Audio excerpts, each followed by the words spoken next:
ప్రపంచ వివాహ పరిచయ వేదిక #1 మ్యాట్రిమోనీ యాప్ 3 Knots తో లాగిన్ అవ్వండి. మీకు సరైన జీవిత భాగస్వామిని మీరే ఎన్నుకోండి. ఫాలోవర్స్ కి స్వాగతం. ఈరోజు మనతో ఉన్న అతిథి తను చేసే పనులే కనపడతాయి, ప్రజలకు తను చేసిన మంచే వినపడింది, కానీ ఆయన ఎక్కడ కనపడరు, మీడియాలో అసలు కనపడరు. ఆయన అన్నగారు ఎంపీగా పనిచేశారు 2 సార్లు. ప్రస్తుతం ఆంధ్రప్రదేశ్ రాష్ట్ర రోడ్ ట్రాన్స్పోర్ట్ కార్పొరేషన్ చైర్మన్గా ఉన్నారు. అన్నకి తగ్గ తమ్ముడు, అన్న నమ్మిన బంటు, నియోజకవర్గ ప్రజలందరికీ కూడా పిలిస్తే పలికే నాయకుడు, కమ్యూనిస్టు భావాలున్న తెలుగుదేశం నాయకుడు, బీసీ ఉద్యమకారుడు, బీసీ నేత అయినటువంటి కొన్నికళ్ళ జగన్నాథరావు గారు. ఈ పేరు ఎవరికి తెలియదు. బుల్లయ్య గారు, బందరు వచ్చి బుల్లయ్య గారు అంటే చిన్నపిల్లల నుంచి పెద్దవాళ్ళ వరకు కూడా ఇంటికి తీసుకెళ్ళి చూపించేంత మంచితనం ఉన్న వ్యక్తి మనతో ఉన్నారు. ఆయనతో ఒక మంచి చర్చ పెట్టుకుందాం. సార్ నమస్తే. సార్ నమస్కారం. మీ టైం మాకు ఇచ్చారు. మీరు అసలు మీడియాతో చాలా తక్కువ మాట్లాడతారు, మీ పనే మీరు చేస్తూ ఉంటారు, ప్రజల గురించే చేస్తూ ఉంటారు. అసలు మీడియాతో ఇంటరాక్షన్ తక్కువగా ఉండడానికి గల కారణం ఏంటి? ముందుగా సమాజం కోసం నిజాయితీగా పనిచేయటానికి ప్రారంభించిన సిరీస్ టీవీ వారికి, ముఖ్యంగా రెడ్డి గారికి, సిరీస్ టీవీ చూసే యావత్ ప్రజానికానికి నమస్కారాలు తెలియజేస్తూ, మీడియా అనే దాని మీద, ఎందుకంటే మీడియా ద్వారానే సమాజంలో జరిగే సమస్యలు తెలుస్తాయి. ఆ రోజుల్లో నెపోలియన్ అంతటి వాడు నేను మీడియాకి భయపడతానన్నాడు. నెపోలియన్ బోనాపార్ట్ అంటే పత్రికల యొక్క, మీడియా యొక్క పలుకుబడి కానీ వారి నిజాయితీ కానీ అంటాడు. మీడియాలో కనపడపోవటం అనేది వేరే ఏం కాదు. మొట్టమొదటి నుంచి తోసుకెళ్ళి కనపడటం, లేకపోతే రిక్వెస్టులు చేసి మా ఫోటోలు కావాలో లేకపోతే మా పేపర్లో పేర్లు వేయండి అంటాం అనేది మాకు పూర్వం నుంచి కూడా దానికి భిన్నంగా ఉండే మనష్టం. మీడియా అనే దాని మీద చాలా రెస్పెక్ట్ ఉంటుంది. నాకు మీడియాలో అపారమైన స్నేహితులు, ఇష్టపడేవాళ్ళు కొంతమంది ఉన్నారు. స్వయంగా నేనే చాలా చిన్ననాటే ఆంధ్ర అసోసియేషన్ టైంలో విప్లవ ప్రభ అనే పేపర్ను 3 నెలలు మెయింటైన్ చేశాను. 3 నెలలు చిన్న వయసులోనే, 14 ఏళ్ల వయసు. జయాంధ్ర అసోసియేషన్ టైంలో ఎమ్మెల్సీ చేసిన కొల్లూరు కోటేశ్వరరావు గారిని ఉండేవాడు. ఆయన ప్రెస్లోనే మేము దాన్ని హ్యాండ్తో ప్రింట్ చేసాడు. హ్యాండ్తో ప్రింట్ రన్ చేసి. మీడియా అంటే నాకు అపారమైన గౌరవం. ఇప్పటి వరకు కూడా మీరంతా కూడా పొలిటికల్గా మీ గురించి మీరేం చేస్తారనేది ప్రజలకు తెలుసు. ఇప్పుడు వస్తున్న యంగ్ జనరేషన్ వాళ్ళకి, మీ బందరు వాళ్ళకే కాకుండా, మీ జిల్లా వాళ్ళకే కాకుండా, రాష్ట్రంలో ఉన్న చాలామంది బీసీ అనే కాదు, అన్ని మతాలు, అన్ని వర్గాల వారికి కూడా బుల్లయ్య గారు ఎక్కడ పుట్టారు, బుల్లయ్య గారి యొక్క అన్నదమ్ములు, అక్కచెల్లెలు ఎంతమంది, ఒక్కసారి మీ బాల్యం ఎలా జరిగింది, ఒక్కసారి మా ప్రేక్షకులకి సింపుల్గా. ఖచ్చితంగానండి. మా తండ్రి స్వర్గీయ కొనకళ్ళ గణపతి గారు, మా నాన్నగారు 5 అన్నదమ్ములు, ఒక సిస్టర్. మా పెదనాన్నగారు కొనకళ్ళ వెంకటేశ్వర్లు గారు ఆయన మా నాన్నగారిని ఎంట పెట్టుకుని మచిలీపట్నం వచ్చేసారు. ఆ వచ్చిన వాళ్ళు అప్పుడు వేమలవాడి నుంచి ఒడ్రంగారావు గారు అని చెప్పి మంత్రి చేశాడు ఆయన. అక్కడి నుంచి అగ్నికుల క్షత్రియులు, ముస్లిమ్స్ ఒకేసారి 30 కుటుంబాలు మచిలీపట్నం వచ్చేసినాయి. వచ్చిన తర్వాత రకరకాల వ్యాపారాలు చేస్తూ డెవలప్ అవ్వాలనే దాని మీద ఉంటూ, మా నాన్నగారు మొట్టమొదటి నుంచి కూడా స్వర్గీయ కొనకళ్ళ గణపతి గారు అభ్యుదయ భావాలతో ఉండేవాడు. ఆయనకి నేతాజీ సుభాష్ చంద్రబోస్ గారు అంటే చాలా ఇష్టం. చాలా బాల్యంలోనే ఆయన కటక్ వెళ్ళి ఆయన దర్శించుకొచ్చాడు. చాలా బాల్యంలోనే సుభాష్ చంద్రబోస్ గారు అంటే అపారమైన ఇష్టం. అలాగే ఆయన తర్వాత కమ్యూనిస్ట్ నాయకుడిగా మారాడు. కమ్యూనిస్ట్ నాయకుడిగా మారినప్పుడు ఆయన అరెస్ట్ చేస్తే మా అన్న రాజేంద్ర ప్రసాద్ అని ఆయన మా నాన్నగారి మీద బెంగతో ఉన్నాడు. మా అక్కగారు ఇప్పుడు 84 ఏళ్ళు ఉంటాయి, అమిల్ కుమార్ అని. వాళ్ళ హస్బెండ్ గురునాథం గారు లేటు డిఏగా చేశారు ఇక్కడ. ఆ సిస్టర్ 4 ఇయర్స్ 5 ఇయర్స్ ఉంటారు. మ్యాజిస్ట్రేట్ గారి దగ్గరికి ఒక లాయర్ తీసుకెళ్తే, ఎగరాలి ఎర్రకోటపై ఎర్ర జెండా అనే స్లోగన్కు ముందు నేను కామ్రేడ్ కొనకళ్ళ గణపతి గారి కుమార్తెని, నా పేరు అమిల్ కుమారి అంది. మా అక్కగారు అంటే జడ్జి గారి ముందు, అమ్మ మీ నాన్న కమ్యూనిస్ట్ కదా, నేనేం చేయాలి అని. మా నాన్నగారిని విడుదల చేయండి, మా తమ్ముడు రాజేంద్ర ప్రసాద్ బెంగతో చావు బతుకుల మధ్యన, ఆయన కమ్యూనిస్ట్ పార్టీ నుంచి వచ్చేస్తున్నానని చెప్పి ఒప్పుదల పత్రం మీద సంతకాలు పెట్టాలి అన్న. పేద వర్గాల తరపున కదా పనిచేసేది కమ్యూనిస్ట్ పార్టీ, సమాజం అంతా ఒకటిగా ఉండాలనే కదని ఏదో 5 ఏళ్ల వయసులో అంత పరిజ్ఞానం మాట్లాడితే ఆయన ముచ్చటపడి జడ్జి ఒక 5 రూపీస్ నోట్ ఇవ్వబడి ఆ రోజుల్లో నేను డబ్బుల కోసం రాలేదు, మా నాన్నగారి విడుదల కోసం వచ్చిందంటే నా చేతులు లేదన్నారు. అప్పుడు స్లోగన్ ఇచ్చింది అక్కడ, ఎగరాలి ఎర్రకోటపై ఎర్ర జెండా, కామ్రేడ్ పుచ్చలపల్లి సుందరయ్య గారు జిందాబాద్, పిసి జోషి జిందాబాద్. అంటే కమ్యూనిస్ట్ పార్టీ పెట్టిన వాళ్ళు ఆయన కీలకమైన వ్యక్తి. జోషి జిందాబాద్ అని తెల్లవారే పేపర్లో పడింది, కామ్రేడ్ కొనకల గణపతి కుమార్తె అమిల్ కుమారి అరుణ గర్జన అని హెడ్లైట్స్, కమ్యూనిస్ట్ పేపర్స్. అంటే చిన్నప్పటి నుంచి మీ నాన్నగారు మీకు అలవాటు చేసిన భావాలు నూరు పోసి బాగా వచ్చింది. కొద్ది రోజులు మా అన్నయ్య రాజేంద్ర ప్రసాద్ గారు చనిపోయాడు. అంటే పార్టీ అంటే కమ్యూనిజం అంటే నిబద్ధత మా నాన్నగారు ఎలా ఉన్నారు, మా అక్కగారు ఎలా ఉన్నారు. ఎటువంటి నిబద్ధత అంటే 2009లో కొనకల నారాయణరావు గారు ఎంపీగా గెలిచారు. అప్పుడు ఎమ్మెల్యేగా ఉన్న అంబటి బ్రాహ్మణయ్య గారు ఇంకా కొంతమంది నాయకులు మా అన్నగారు మా అక్క కాళ్ళకు దండం పెడితే నీతి నిజాయితీగా కొనకల గణపతి గారు కాశీశ్వరమ్మ గారి పేరు కాపాడే విధంగా అహంభావంగా పోకుండా పేద వర్గాలను ప్రేమగా చూస్తూ అవినీతికి ఎక్కడా కూడా తావు లేకుండా వచ్చిన వాళ్ళందరూ కూడా ఏ కులము ఏ మతము ఏ పార్టీ అని లేకుండా అందరికీ సహాయం చేయ తమ్ముడు, చెడ్డ పేరు తెచ్చుకోవద్దని ఆశీర్వదించింది. అప్పుడు నన్ను బ్రాహ్మణయ్య గారు అడిగారు, ఏంటంటే మీ అక్కగారు అంటే చెప్పా, ఎగరాలి ఎర్రకోటపై ఎర్ర జెండా హిస్టరీ అప్పుడు చెప్పారు ఆయన. ఈ నిబద్ధత అనేది మా తండ్రి గారి కాడి నుంచి మా కుటుంబంలో వచ్చింది. కమ్యూనిజం అనేది ఒక వరము. కారణం ఏంటంటే ప్రపంచంలో ఆ రోజుల్లో బానిసత్వం, కట్టు బానిసలుగా చూసే పరిస్థితి, ఉన్నవాడు లేనివాడిని దోచి అనాదిగా తరతరాలకి సంపాదించిన వేల ఎకరాలు కానీ కోట్లాది రూపాయలు కానీ అది వాళ్ళ సొత్తు కాదు, సాగుబడితో అలా చేసుకున్నారు. అవన్నీ కూడా కమ్యూనిజం వచ్చినాక, ఆ ప్రశ్నించే తత్వం వచ్చినాక పేద వర్గాల గురించి ఆలోచించే పరిస్థితులు సమాజానికి వచ్చినాయి. దానికి మీడియా కూడా కీలక పాత్ర వహించి కమ్యూనిజం అనేది ఒక వరం. మరి దాన్ని కాలక్రమంలో రకరకాల పేర్లు మారచ్చు, కానీ అన్యాయాన్ని నిలదీయటం, సమాజం గురించి గట్టిగా ప్రశ్నించడం అనేది కమ్యూనిస్టుగా చాలా వీలవుతుంది. ఆ కమ్యూనిస్టుకు ముందు నుంచి కూడా ప్రశ్నించే మహానుభావులు చాలామంది ఉన్నారు. సార్ ఇక్కడ కమ్యూనిస్ట్ భావాలు, కమ్యూనిజం గురించి అంత గొప్పగా చెప్పారు, ప్రశ్నించడం గురించి చెప్పారు. కానీ ప్రస్తుత రాజకీయాల్లో దేశంలో కానీ రాష్ట్రంలో కానీ కమ్యూనిస్టులు పార్టీలు ఏవైతే ఉన్నాయో వాళ్ళకి అధికారం వచ్చే పరిస్థితే లేదు. వాళ్ళు ఈవెన్ ఒక ఎమ్మెల్యేగా కానీ గెలవడానికి కూడా చాలా కష్టపడుతున్నారు. ప్రజల నుంచి వాళ్ళకి ఎందుకు మద్దతు రావట్లేదు? ఆ రోజుల్లో ఎందుకు సపోర్ట్ ఉంది, ఈ రోజుల్లో సపోర్ట్ ఎందుకు లేదు? ఆ రోజుల్లో సమాజంలో చాలా దాష్టికంగా ఉండేది. అటవీ ప్రాంతాల్లో దోపిడీ చాలా దారుణంగా ఉండేది. నక్సల్ లీడర్స్ వచ్చిన తర్వాత, కమ్యూనిస్ట్ నాయకులు వచ్చిన తర్వాత, అంతకుముందు కమ్యూనిస్ట్ నాయకులు, తర్వాత దాంట్లో నుంచి చారు మజుందార్ గారు వీళ్ళందరూ కూడా నక్సల్ బరి ఉద్యమాన్ని స్టార్ట్ చేశారు. ఆ రోజుల్లో చాలా మార్పు జరిగింది. మార్పు జరిగి ప్రజల్లో ఈ దోపిడీ తత్వాన్ని తగ్గించుకున్నారు. ఆర్థికంగా ఉన్నవాడు పరిస్థితులను బట్టి మారటం కూడా జరిగింది. కమ్యూనిజం ఆ రోజుల్లో రెండుగా విడిపోకపోతే, భారతదేశం సిపిఎం సిపిఐ విడిపోకపోతే, ఇది చైనా వారు తర్వాత విడిపోవడం జరిగింది. విడిపోకపోతే భారతదేశంలో కమ్యూనిజాన్ని ఖచ్చితంగా ఇక్కడ కమ్యూనిస్ట్ ప్రభుత్వం ఉండేది. ఎగరాలి ఎర్రకోటపై ఎర్ర జెండా అంటే అది తప్పు కాదు. సమసమాజ స్థాపన కోసం అక్కడ మావో సిట్టింగ్ ఎలా అయితే లాంగ్ మార్చ్ చేశాడో, భారతదేశంలో కూడా ఉభయ కమ్యూనిస్టులు కానీ కలిసి ఉంటే ఆ రోజుల్లో ఖచ్చితంగా భారతదేశం కమ్యూనిజం జెండా ఎర్రకోట మీద ఎగిరేది. అలాగే అనేక విప్లవ గ్రూపులు అన్నీ కూడా కమ్యూనిస్ట్ పార్టీ నుంచి ఉద్భవించినాయి. ఎవరి పందాల వాళ్ళు సమాజం కోసం పనిచేశారు. కమ్యూనిస్టులోని ఈ రెండు గ్రూపుల యొక్క ప్రధాన ఉద్దేశం అయితే ఒకటే, 100% కమ్యూనిజమే. కానీ వాళ్ళలో వాళ్ళే రాజకీయంగా విభేదించుకోవడం అనేది వాళ్ళ సిద్ధాంతాలకి వ్యతిరేకం కాదంటారా? సిద్ధాంతాలు అంటే ఒక్కొక్కళ్ళకి ఒక్కొక్క విషయం నచ్చుతూ ఉంటుంది.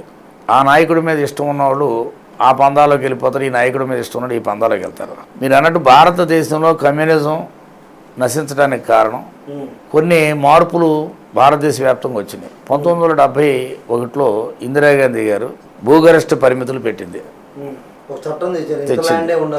ఇంత ల్యాండే ఉండాలని. అలాగే రాజాభరణాలు రద్దు, రాజులకు ఇచ్చే రాజాభరణాలు, బ్యాంకుల జాతీయకరణ. ఆవిడ ఇవన్నీ చేయటం వల్ల పేద వర్గాలన్నీ కూడా ఎక్కువగా ఈ కమ్యూనిజంలో ఉండేవాళ్ళు, రకరకాల పార్టీల్లో ఉన్న మనుషులందరూ కూడా ఇందిరాగాంధీ గారి వెనకాల వెళ్ళిపోయారు. మరి అలాంటి ఇందిరాగాంధీ మీద బందర్లో ఒకనొక టైంలో మీరు అటాక్ చేసే స్థాయిలోకి వెళ్ళారంటే దాన్ని ఏ విధంగా చూడాలి? దానికి ఏమిటంటే ఇందిరాగాంధీ గారు 72లో ఆవిడకి చాలా భారీ మెజార్టీ ఇచ్చారు. 71 పార్లమెంటు, 72 అసెంబ్లీలో కూడా మంచి మెజార్టీలు ఇచ్చారు ఆవిడకి.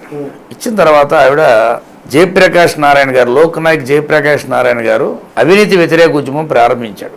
బీహార్లో అబ్దుల్ గఫూర్ ముఖ్యమంత్రి గారికి వ్యతిరేకంగా, అలాగే చిమన్భాయ్ పటేల్ గుజరాత్లో ఆయనకు వ్యతిరేకంగా నవనిర్మాణ సంఘాన్ని, ఛాత్ర పరిషత్ అని 2 విద్యార్థి సంఘాలు చేసే ఉద్యమానికి ఆయన మద్దతు ఇచ్చి భారతదేశంలో అవినీతి రహితంగా ఉండాలని ఆయన ఉద్యమం స్టార్ట్ చేశాడు. దాన్ని సంపూర్ణ విప్లవం అంటారు. దాంట్లో మా నాన్నగారు వాళ్ళు ఉన్నారు, అలాగే మా అన్నగారు నారాయణరావు గారు కూడా బాగా పాల్గొన్నాడు. ఆ పరిస్థితుల్లో ఇందిరాగాంధీ గారికి వ్యతిరేకంగా అలహాబాద్ హైకోర్టు తీర్పు ఇచ్చింది. చట్టవిరుద్ధంగా నువ్వు ఎన్నికయ్యావు. అటు జగన్మోహన్ లాల్ సిన్హా అని చెప్పి ఒక జడ్జి గారు తీర్పు ఇచ్చాడు. ఆవిడ తర్వాత దాని మీద స్టే వచ్చిన తర్వాత ఎమర్జెన్సీ పీరియడ్ విధించింది. ఎమర్జెన్సీ పీరియడ్ విధించి నాయకులందరినీ జైల్లో పెట్టడం, మహానుభావులు ఎంతోమందిని, వేలాది మందిని జైల్లో, ఎంతోమంది ఎదురు తిరిగి అసూలు పరిస్థితులు ఉన్నారు. ఇందిరాగాంధీ గారు అభ్యుదయ భావాలు అవన్నీ కూడా ఎప్పుడైతే నియంతృత్వ దూరంలోకి వెళ్ళిందో ఆవిడ వ్యతిరేక ఉద్యమాలు నడిచినాయి. వాటిల్లో మేమందరం కూడా చిన్న వయసులో అయినా పాల్గొన్నాం. మా అన్నగారు పాల్గొన్నారు, మా నాన్నగారు పాల్గొన్నారు. ఆ నేపథ్యంలో యాంటీ కాంగ్రెస్ మైండ్ మాకు ఫస్ట్ నుంచి కమ్యూనిస్టుగా మా నాన్నగారు ఉంటాం, లచ్చన గారికి శిష్యుడిగా ఉంటాం. ఈ ఉద్యమాల్లో మేము తిరగటం వల్ల కాంగ్రెస్ పార్టీ భారతదేశాన్ని సరిగ్గా పరిపాలించట్లేదని అభిప్రాయం మాకు ఫస్ట్ తీసుకెళ్ళలేదు. ఫర్ ఎగ్జాంపుల్ కాశ్మీర్ ఇష్యూస్ ఉన్నాయి, ఇవన్నీ చూశారు. పంజాబ్ ఇష్యూస్ ఉన్నాయి, ఇవన్నీ కూడా ఆ రోజుల్లో వాళ్ళే సాల్వ్ చేసుకోలేకపోవటం వల్ల అవి వచ్చినాయి. ఆ పరిస్థితుల్లో ఎమర్జెన్సీ పీరియడ్ అవగానే 77లో జయప్రకాష్ నారాయణ గారు నాయకత్వంలో, మొరార్జీ దేశాయ్ గారి గవర్నమెంట్ ఏమో సెంటర్లోను, అలాగే అన్ని ప్రాంతాల్లో కూడా జనతా పార్టీ గవర్నమెంట్లు చాలా ప్రాంతాల్లో రావడం జరిగింది. అయితే కర్ణాటక, ఆంధ్రప్రదేశ్ ఈ రెండిట్లో మాత్రం అప్పుడు ఇంకా కొన్ని స్టేట్స్లో ఇందిరాగాంధీ గారి ప్రాబల్యం ఉంది.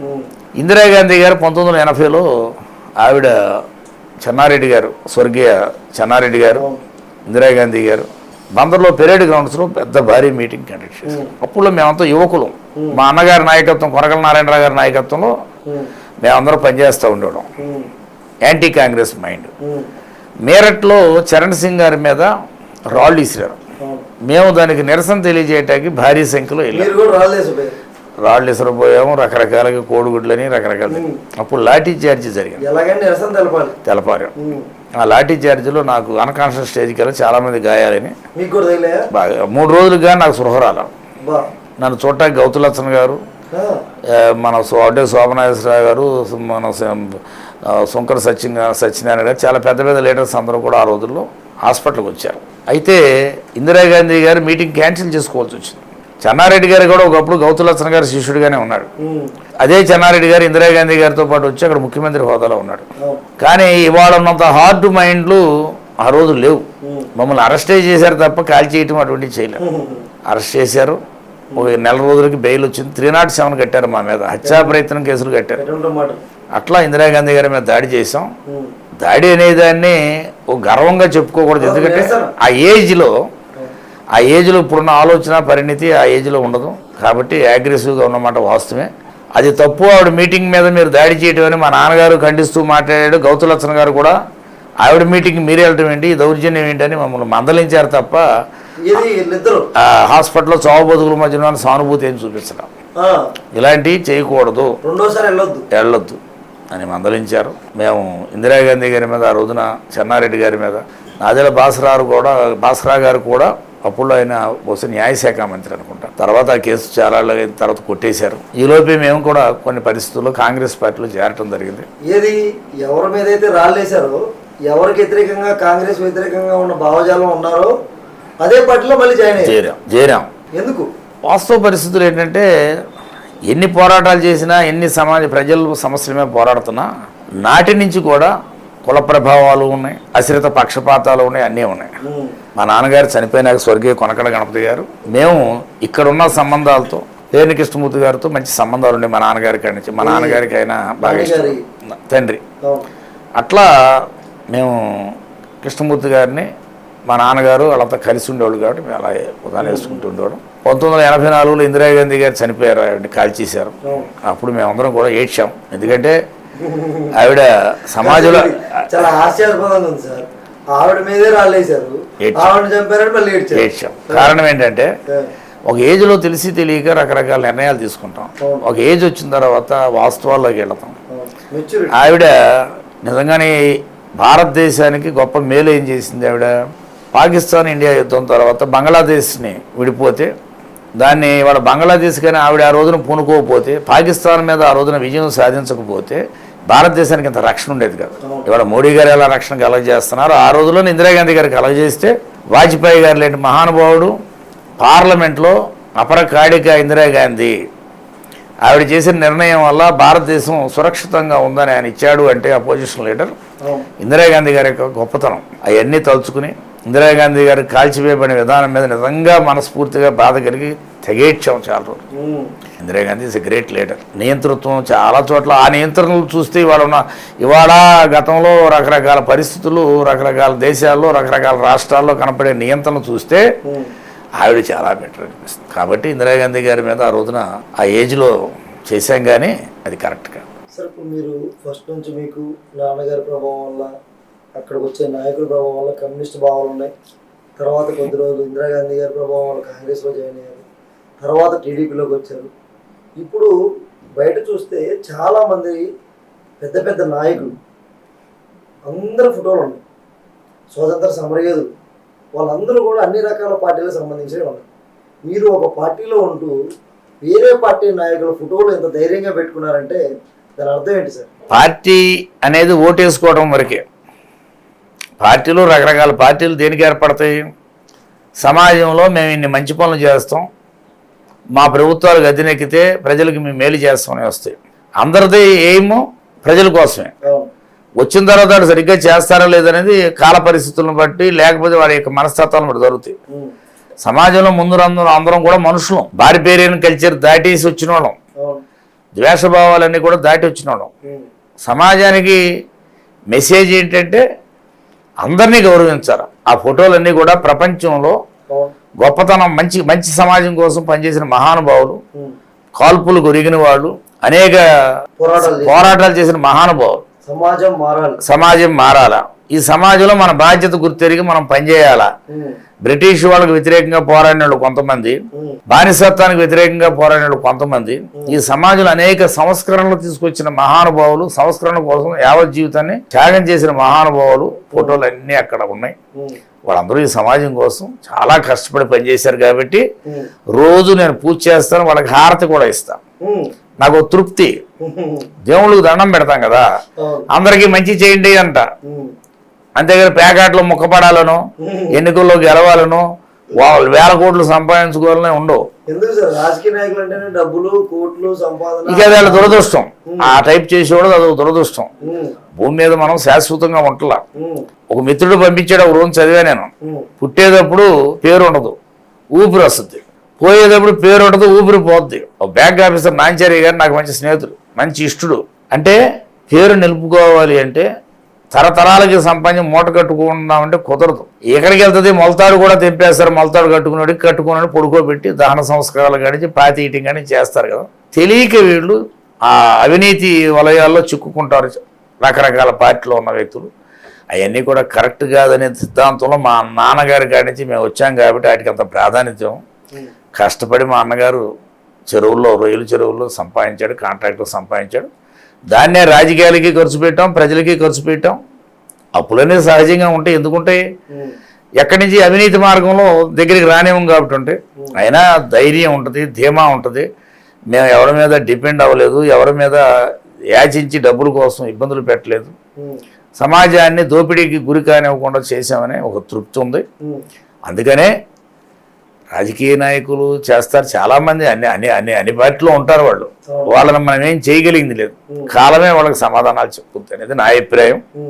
నా ప్రశ్న, ఇక్కడ ఈరోజు పొద్దున వస్తే చాలా మంది ఇక్కడికి వచ్చి వాళ్ళ సమస్యలు, వాళ్ళ పేపర్లు తీసుకొని వచ్చారు, వాళ్ళ రిక్వెస్ట్లు తీసుకొని వచ్చారు. వాళ్ళందరూ రాగానే ముందు వాళ్ళ పేరు చూస్తారా, వాళ్ళ సమస్యను చూస్తారా, వాళ్ళ పార్టీ చూస్తారా, వాళ్ళ కులాన్ని చూస్తారా? మనకి భగవంతుడు మంచి అదృష్టాన్ని ఇచ్చారు ప్రజలు. భగవంతుడు ఉన్నతమైన పరిష్కరించే అవకాశాలు మనకి ఇవ్వటం జరిగింది. వచ్చిన వాడి కష్టం ఏంటి అనాలి తప్ప ఏ పార్టీ ఏ కులం ఏ మతం అనేది ఇది పనేంటి. మనం ఎప్పుడూ ఆకులు అలా లేకుండా ఉన్నా కానీ ఆకులు కట్టుకోవడం కానీ వచ్చిన మానవ జాతి ఆది మానవుడి నుంచి. మనకు కులం ఏంటి, మతం ఏంటి, సమస్త మానవ జాతి వర్ణ సంకరం. వేల ఏళ్ల క్రితం నుంచి చూసుకుంటే ఈ కులము మతం అనేది అంతా సాగు. ఇప్పుడు కాలంలో ప్రెజెంట్ రాజకీయాలు మొత్తం ఈ రెండు చుట్టూ తిరుగుతున్నాయి. అదొక దురదృష్టకరమైన ఇది. కారణం ఏంటంటే ఏ రాజకీయ పార్టీలైనా ఇది మన అందరిదనే భావన కలిగే విధమైన పరిపాలన అందించాలి. ఇది మనది కాదురా వాళ్ళదే అనే అభిప్రాయం కలిగితే ప్రజల్లో మార్పులు అర్జెంటుగా వచ్చేస్తుంటాయి. ఎందుకంటే రాజకీయాల్లో పదవులు అనేది అవుట్ స్పోర్ట్సింగ్ జాబు లాంటిది. చాలామంది మహానుభావులు మనకు అన్న ముందు హేమిలి భారతదేశాన్ని వెళ్ళారు, ప్రపంచ దేశాలను ఏలిన వాళ్ళు ఉన్నారు, రాష్ట్రాలను ఏలిన వాళ్ళు ఉన్నారు. శాశ్వతంగా లేరు కదా. వారు చేసిన మంచి పనులు, వారి పేర్లు ఇవన్నీ కూడా మిగిలినాయి. చెడ్డ పనులు చేసుకున్న వాళ్ళ పేర్లు కూడా మిగులుతాయి. కాబట్టి వచ్చిన వాడి పని ఏంటో అని ఆలోచిస్తాం తప్ప ఓటు మట్టికి నమ్మిన పార్టీకే ఓటేసుకుంటాం. ఆ సిద్ధాంతంలో ఉన్నాం కాబట్టి. కానీ వచ్చిన వాడి పని ఏంటి అని అడుగుతాం తప్ప వాడి పార్టీ కులం అనేది లేదు. మనం వైసీపీలు వచ్చారనుకోండి మీ దగ్గరికి, లేదా ఇంకొక వేరే పార్టీలు వచ్చారనుకోండి, మీరు చేస్తారా? ఇది మా టీడీపీ ఆఫీసు, మీరు మాకు ఓటే లేదు, నేను మీకు చేయను అంటారా? అలా కదండి. వచ్చిన వాడు కష్టమేంటి వినాలి తప్ప ఇప్పుడు అన్ని పార్టీలు డబ్బులు పంచుతున్నాయి అనుకోండి, లోనకి వెళ్ళాడు ఎటేస్తాడో ఏంటో మనకు తెలియదు. ఈడు నీ గ్రూపు, ఆ పార్టీలో ఉన్నాడు నా గ్రూప్ అనుకునే రోజులు పోయినాయి. ఇంకా ఏలాంపాడు జరుగుతుంది. ఏలాంపాడు జరుగుతుంది. గెలిచినోడు నాకు లోనకెళ్ళి వేసారనుకుని తృప్తి పడటం, గెలవనోడు నాకు వేయలేదు అనుకుంటారు తప్ప ముందు మానవత్వంతో ఉండాల. ప్రజలు పన్నుల రూపంలో కట్టిన డబ్బుని మన జేబులో డబ్బు లేక ఫీల్ అవ్వకూడదు. ఎవరు వస్తే వాళ్ళకి పని చేయాలా, వాళ్ళ కష్టమేంటో తెలుసుకోవాలా. అన్యాయాల కోసం ఏమన్నా వచ్చి అన్యాయం చేయాలని ఆలోచిస్తే అటువంటి వాళ్ళు పనులు చేయకూడదు. ఎవరు వచ్చినా చూస్తాం, మన పార్టీగా చూడడం, కులంగా చూడడం, మతంగా ఈ ఇల్లు చూడదు. కొనకళ్ళ గణపతి గారి ఇల్లు అంటే, ఈ గుమ్మం అంటే, నారాయణరావు గారి ఇల్లు అంటే ఎవరికైనా ద్వారాలు తెరిచి ఉంటాయి, ఒక దుర్మార్గులకు తప్ప. ఒకవేళ దుర్మార్గులు వచ్చినా వీలైతే మారుస్తాం మాటలతో, ఇలా మారండి, మంచిగా మారండి, బతికే 4 రోజులని చెప్తాం. ఒక ఏజ్లో తెలిసి తెలియక ఆవేశాలు రోజుల నుంచి వచ్చినోడమే కదా మేము కూడా దాటి వచ్చాం. ద్వేషించే తత్వం అసలు లేదు. అగ్రెసివ్గా ఎవరిని విమర్శలు కూడా చెయ్యం, పనులు చేస్తాం, విమర్శలు చేయం. నాయకులు అధినాయకుల దగ్గర మెప్పు కోసం పిచ్చి పిచ్చి మాటలు మాట్లాడి పార్టీలో ఉన్న వాళ్ళని కాల్చు తినే తత్వానికి వ్యతిరేకులం. అలాగే సాగుబడి ఉంది కదా అని చెప్పి ప్రత్యర్థి పార్టీ వాళ్ళని ఇబ్బందులు పెట్టాలనే తత్వానికి ఫస్ట్ నుంచి మేము వ్యతిరేకులం. చేతనైతే అందరికీ సహాయం చేయాలా అనేది మా నాయకత్వాలు నేర్పినాయి. మా తండ్రి నేర్పాడు, మా గౌతు లచ్చన గారు నేర్పారు, మా అన్నగారు నేర్పారు, నారాయణరావు గారు. అందుకనే కులాలు, పార్టీలు, మతాలు చూడమనేది మీకు విన్నవిస్తున్నాం. ప్రజల్లో వచ్చిన వాళ్ళలో కులాలు, మతాలు, పార్టీలు చూడరు. కానీ మీకు, మీ అన్నగారికి, మీ పార్టీతో పాటు మీ ప్రతిపక్ష పార్టీలు ఏవైతే ఉన్నాయో అన్ని పార్టీలతో కూడా మంచి సంబంధాలు ఉన్నాయా, లేకపోతే రాజకీయ వైరుధ్యాలు ఉన్నాయి? సిద్ధాంతపరమైన వైరుధ్యాలే తప్ప ఎక్కడ కనపడ్డా, ఏ నాయకుడు కనపడ్డా పలకరించుకునే తత్వం మాలో ఉంది. మీరు ఒకటే గమనించండి, అటల్ బిహారీ వాజ్పేయి గారి మీద అవిశ్వాస తీర్మానం పెట్టారు. తెల్లారి తీర్మానం, వాజ్పేయి గారి ఇంటికాడ భోజనాలు పెట్టుకుంటే చంద్రశేఖర్ గారు ఆయనకు వ్యతిరేకంగానే ఉన్నాడు. అందరూ వెళ్ళారు, చక్కగా అందరూ కూడా విందు అవన్నీ తీసుకున్నారు. పొద్దున్నే నేను నీకు ఎగనెస్ట్గా ఓటేస్తానని చెప్పాడు చంద్రశేఖర్ గారు. ఒక్క ఓటుతో వాజ్పేయి గారు గవర్నమెంట్ పోయారు. అప్పుడు జయలలిత గారు కూడా అటే ఎగనెస్ట్గా చేశారు. ఆ రోజున ఒక ఓటు ఒరిస్సా మాజీ ముఖ్యమంత్రి గారు ఆయన స్పీకర్ అవటం వల్ల ఆ ఓటు దీనివల్ల ఒక్క ఓటుతోనే ఆ రోజున పోవటం జరిగింది. ఇవాళ ఢిల్లీలో చూస్తే నేను నారాయణన్నయ్య గారు ఎంపీగా ఉన్నప్పుడు వెళ్ళేవాడిని. ఎక్కువగా అంటే 32 రోజులు, 10 ఏళ్లలో 32 రోజులు గడిపా. 10 ఏళ్లలో 32 రోజులు మాత్రమే గడిపా. ఎప్పుడు బందర్లోనే సరిపోయేది. పోర్టు ఉద్యమం టేకప్ చేయమన్నాడు మా అన్నగారు. 505 రోజుల ఉద్యమాన్ని అక్కడే కూర్చుని కోనేటి సెంటర్లో ఉద్యమం లేని రోజుల్లో, చప్పబడిపోయిన రోజుల్లో ప్రజల సహకారంతో, సమాజంలో అన్ని వర్గాల సహకారంతో, అన్ని పార్టీల సహకారంతో తీసుకుని 505 రోజులు చేస్తే కిరణ్ కుమార్ రెడ్డి గారు ఆ రోజు జీవో ఇచ్చారు. తర్వాత చంద్రబాబు గారు దాన్ని కొనసాగించారు. తర్వాత వచ్చిన వైసీపీ వాళ్ళు కొంతకాలం కొనసాగించారు. క్రీక్ వచ్చేటప్పటికి అది అంచెలంచెలుగా డెవలప్ అవ్వాల్సిన పరిస్థితే తప్ప ఇంకోటేం కాదు. మరి ఆ పరిస్థితుల్లో 32 రోజులు మాత్రమే నేను ఢిల్లీలో ఆయన పార్లమెంట్ మెంబర్గా ఉంటే ఆదరవేదలు వెళ్ళటం రావడమే తప్ప ఈ ఉద్యమం సరిపోయింది. సార్ ఇప్పుడు బందర్ పోర్టు వచ్చిన ట్రాఫిక్ వచ్చింది కాబట్టి బందర్లో ఒక అందరికీ కావాల్సింది కృష్ణా జిల్లా, బందర్ కేంద్రంగా ఉన్న కృష్ణా జిల్లాకి రెవెన్యూ వచ్చేదైనా కానీ ఏదైనా కానీ బందర్ పోర్టు ద్వారా ఉపాధి అవకాశాలు వస్తాయి. ఇక్కడ చాలా కంపెనీలు వస్తాయి. ఇవన్నీ రావడానికి బందర్ పోర్టు అనేది చాలా అవసరం. ఈ పోర్టుని మేమే తీసుకొచ్చామని చెప్పి పేర్ని నాని గారు జగన్మోహన్ రెడ్డి గారితో నేను తీసుకొచ్చాను, ఆయనతో శంకుస్థాపన చేయించాను, దీనికి రావాల్సిన అప్రూవల్స్ అన్నీ చేయించాను, మా గవర్నమెంట్ కనుక వచ్చుంటే ఈ 5 ఏళ్ళు అయిపోయేదని ఆయన చెప్తూ ఉన్నారు. దీంట్లో ఒకటేనండి, మొట్టమొదటి కూడా ఉద్యమ స్వరూపం స్టార్ట్ అయినప్పుడు ఎవరి మైలేజ్ కోసం వాళ్ళు ప్రయత్నం చేస్తూ ఉంటాయి పార్టీలు. గ్రౌండ్ లెవెల్లో ఉన్న వాళ్ళకి, ఈ ప్రాంతంలో ఉన్న వాళ్ళకి, ప్రజలకి, నాయకులకి, వ్యాపారస్తులకి, కార్మిక కర్షక విద్యార్థి వర్గాలందరికీ కూడా ఈ ఉద్యమం ఎలా స్టార్ట్ అయింది, ఎవరు ప్రమేయంతో ఈ పోర్టు అనే దానికి కదిలికి వచ్చింది అనేది ఖచ్చితంగా ప్రజలకు తెలుసు. నాని గారు ఆయన మైలేజ్ కోసం ఆయన చెప్తాడు, మా మైలేజ్ కోసం మేము చెప్తాం, ప్రజలే నిర్ణయిస్తారు. ఒకసారి ఇది ఒక నిరంతర ప్రక్రియ, పంచవర్ష ప్రణాళిక అన్నారు. తెల్లారికల్లా అవ్వలేదు కదా, స్వాతంత్రం ప్రారంభమైన వచ్చిన తర్వాత అంచెలంచెలుగా జరుగుతూ ఉంటాయి. ఎవరైనా మనం అందరం ఎవరం అసలు ప్రజలకి కస్టోడియన్స్, జవాబుదారి. మన డ్యూటీ ఏంటి? మనకు అత్యున్నతమైన పార్లమెంట్కి కొనకల నారాయణరావు గారిని ప్రజలు అత్యున్నతమైన పార్లమెంట్లో ఆయన్ని ప్యానల్ స్పీకర్గా కూర్చోబెట్టారు, రవీంద్ర గారిని కూర్చోబెట్టారు, నాని గారిని కూర్చోబెట్టారు. మీ అందరి డ్యూటీలు ఏంటి? ప్రజలు పన్నుల రూపంలో కట్టిన డబ్బు, భారతదేశ వ్యాప్తంగా కట్టిన డబ్బు దామాషా ప్రకారం రాష్ట్రాలకు వచ్చేది, రాష్ట్రాల్లో ప్రజల కోసం కేటాయించిన డబ్బుని మీరు జాగ్రత్తగా ప్రజలకు కావాల్సిన మౌలిక సదుపాయాలు కానీ ఇతరత్ర కానీ అభివృద్ధి పనులు చేయాలి. నేనే చేశానంటే మీ జేబులో కావు, ఇదేది మా ఇళ్లలోంచి తెచ్చిన సొమ్ము కాదు. కాదు సార్, మరి లాస్ట్ టైం చేసిన పార్టీలందరూ కూడా ఎమ్మెల్యేలు కానీ మంత్రులు కానీ ఇది మేము చేసాం, మా పార్టీ చేసింది, లేకపోతే నేనే చేసాను చెప్తున్నారు. నేను దాన్ని శాంతం కాదన్ను. ఎవరి హయాంలో అభివృద్ధి జరిగితే వాళ్ళకి మంచి పేర్లు వస్తాయి. ఎవరి టైంలో అభివృద్ధి సాధిస్తే వాళ్ళకి మంచి పేరు వస్తుంది. ఏ పార్టీ అయినా కానివ్వండి. అది ఇంకా ఏం చేయాలని ఆలోచించాలి. మీకు ఫర్ అవర్ కైండ్ ఇన్ఫర్మేషన్, ఒక 2 గ్రామాల్లో చాలా తక్కువ ఓట్లు పడినాయి మాకు. ఒక చోట 28 2009లో, ఒక చోట 28 ఓట్లు, ఒక చోట 17 ఓట్లు పడినాయి. 17, 28 ఓట్లు. అప్పుడు పిఆర్పి కూడా పోటీ చేసింది. అప్పుడు చంద్రబాబు నాయుడు గారు చేశాడు, రాజశేఖర రెడ్డి గారు చేశాడు, చిరంజీవి గారు చేశాడు. ఆ గ్రామ ప్రజలు వచ్చి కొనకల నారాయణరావు గారిని అడిగారు, అయ్యా మా ఊరికి రోడ్డు కావాలి అని. వాళ్ళకి రోడ్డు గ్రాంట్ చేశాడు. ఇంకోళ్ళు వచ్చి అడిగారు, వాళ్ళకి రోడ్డు గ్రాంట్ చేశాడు. మాచవరం అని దివుతాలుగులో ఒక విలేజ్ ఉంది, అక్కడ వెళితే సర్పంచ్ వాళ్ళందరూ అడిగారు. అప్పుడు బ్రాహ్మణ గారు అక్కడ ఎమ్మెల్యే, నారాయణరావు గారు అక్కడ ఎంపీ, వాళ్ళకు కూడా రోడ్లు ఇవ్వడం జరిగింది. కొంతమంది అడిగారు మన పార్టీకి వాళ్ళు చేయలేదు అని, తక్కువ వచ్చిన ఓట్లు వచ్చినాయని. అది వాళ్ళ ఇష్టం, వాళ్ళకి నచ్చిన పార్టీకి ఓటు వేసుకునే రైటు ఈ భారతదేశ రాజ్యాంగం ఇచ్చినారు అని అన్నగారు చెప్పాడు.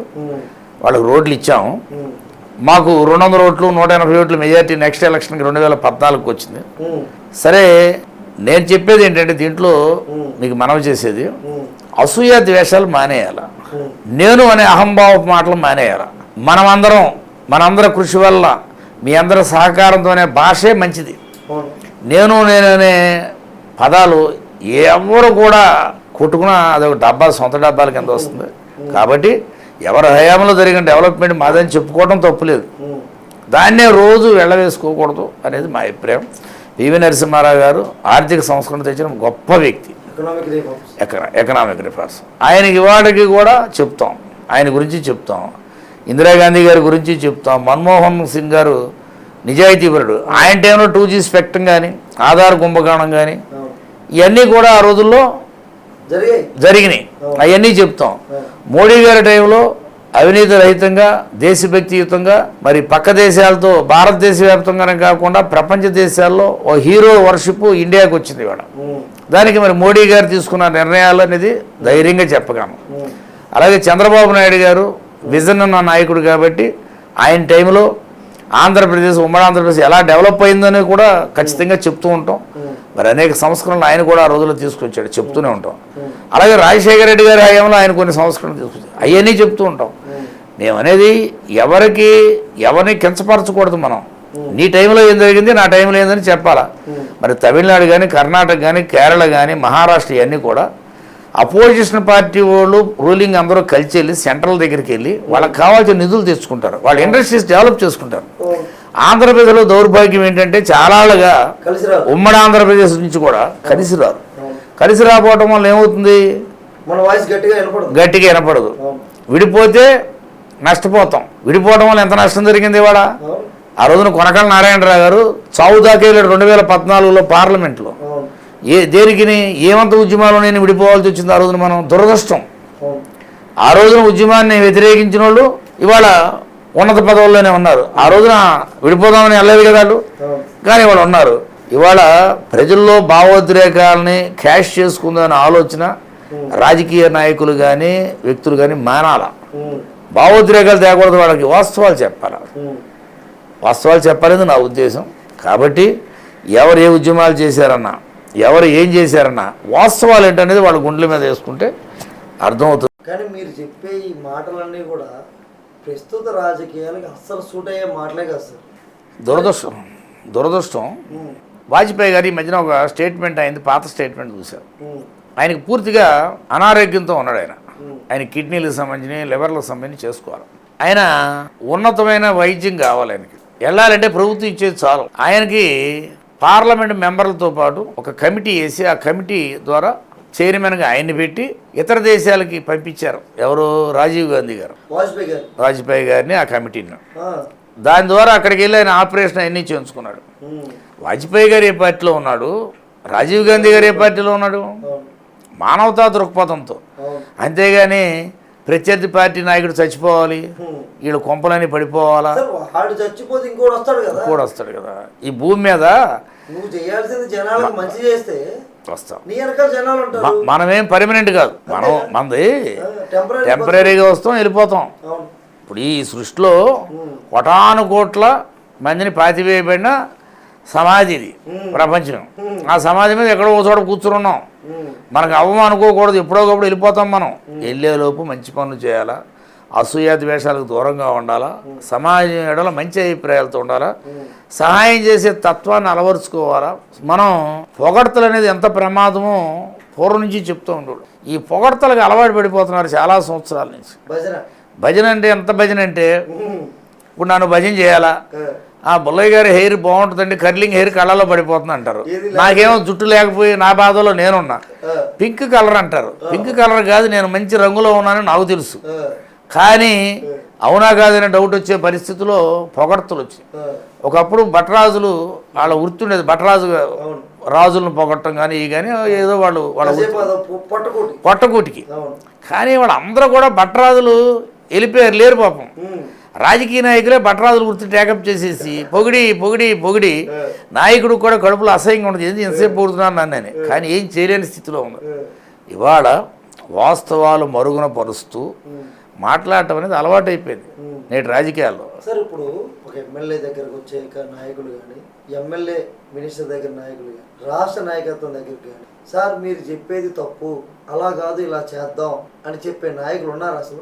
ఎంతసేపు ఆయన చెప్పిన దానికి సరే అంటారు తప్ప, జీ హుజూర్ అంటవే తప్ప, సార్ ఇందులో ఇది తప్పులు ఉన్నాయి, ఇది కరెక్టు, ఇది తప్పు అని చెప్పే నాయకులు ఉన్నారా?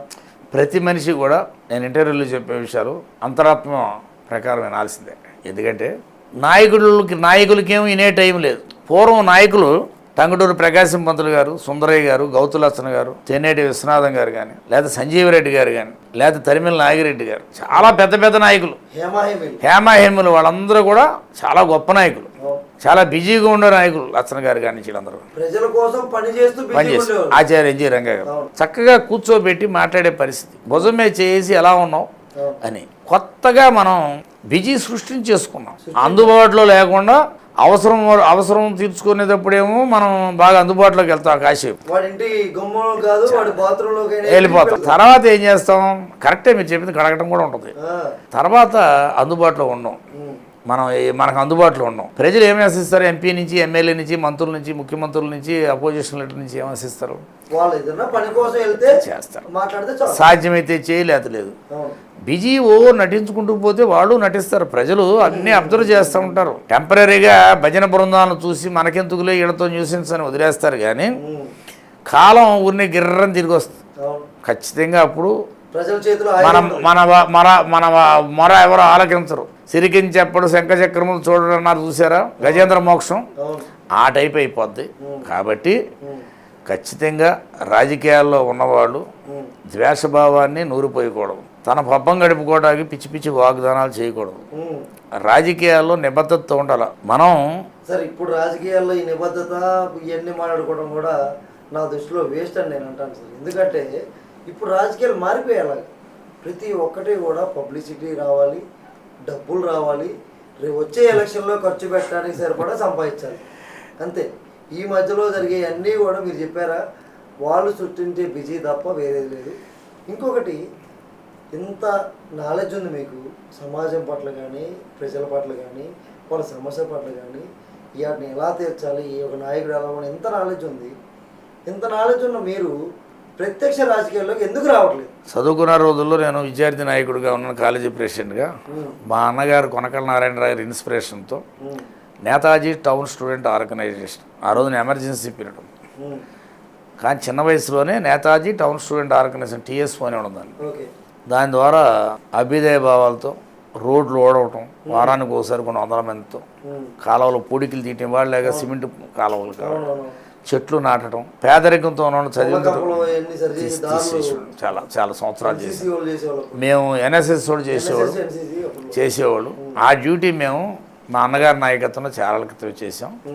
మా అన్నగారి నాయకత్వంలో 1977లో ఉప్పిన వస్తే 200 దివిసీమ ఉప్పిన 200 మంది వాలంటీర్లు ఆయన నాయకత్వంలో భారీగా భోజనాలు వడ్డించడానికి కానీ, శవాలు తీయటానికి కానీ వెళ్ళి చాలా చేసాం. సర్వీస్ చేయటం అనే దాంట్లో ఆనందం ఉంటుంది. మరి అదే సార్, సర్వీస్ చేస్తారు, మీరు అందరికీ అన్ని చేసి పెడుతున్నారు, మీ దగ్గరకు వస్తే పని అయిపోతుందని బందర్లో ఉన్న అందరికీ తెలుసు, అన్ని పార్టీల వాళ్ళకి తెలుసు.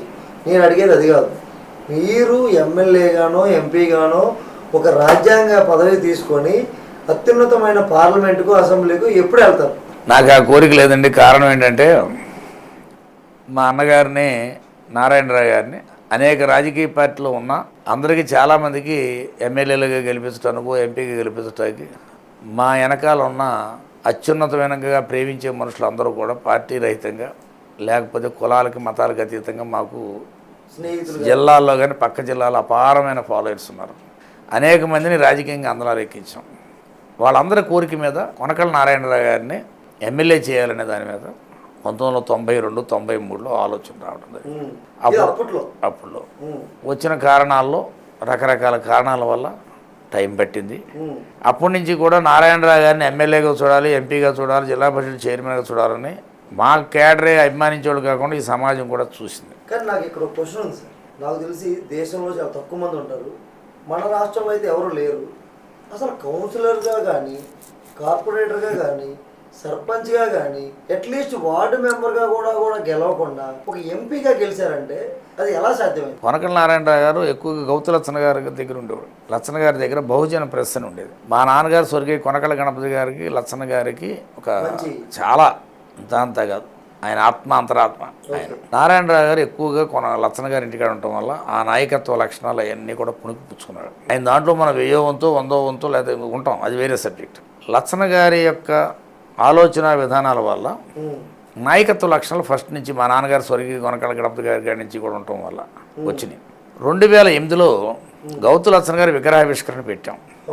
Nearly 1 lakh people. పార్టీలతో పని లేదు, కులాలతో పని లేదు. ఉమ్మడి రాష్ట్రంలో నియర్లీ 1 lakh పీపుల్. దానికి స్వర్గీయ ND తివారీ గారు చీఫ్ గెస్ట్, గవర్నర్ గారు. కొనకళ్ళ నారాయణరావు గారు వార్డు మెంబర్ కూడా కాదు, ఆయన అధ్యక్షతన మంత్రులు, కాంగ్రెస్ పార్టీ మంత్రులు, తెలుగుదేశం నాయకులు, కమ్యూనిస్ట్ నాయకులు, అన్ని వర్గాల నాయకులతో భారీ మీటింగ్ పెట్టాం బందర్లో. దగ్గర 1,00,000 మంది జనం దానికి సమీకృతమయ్యారు.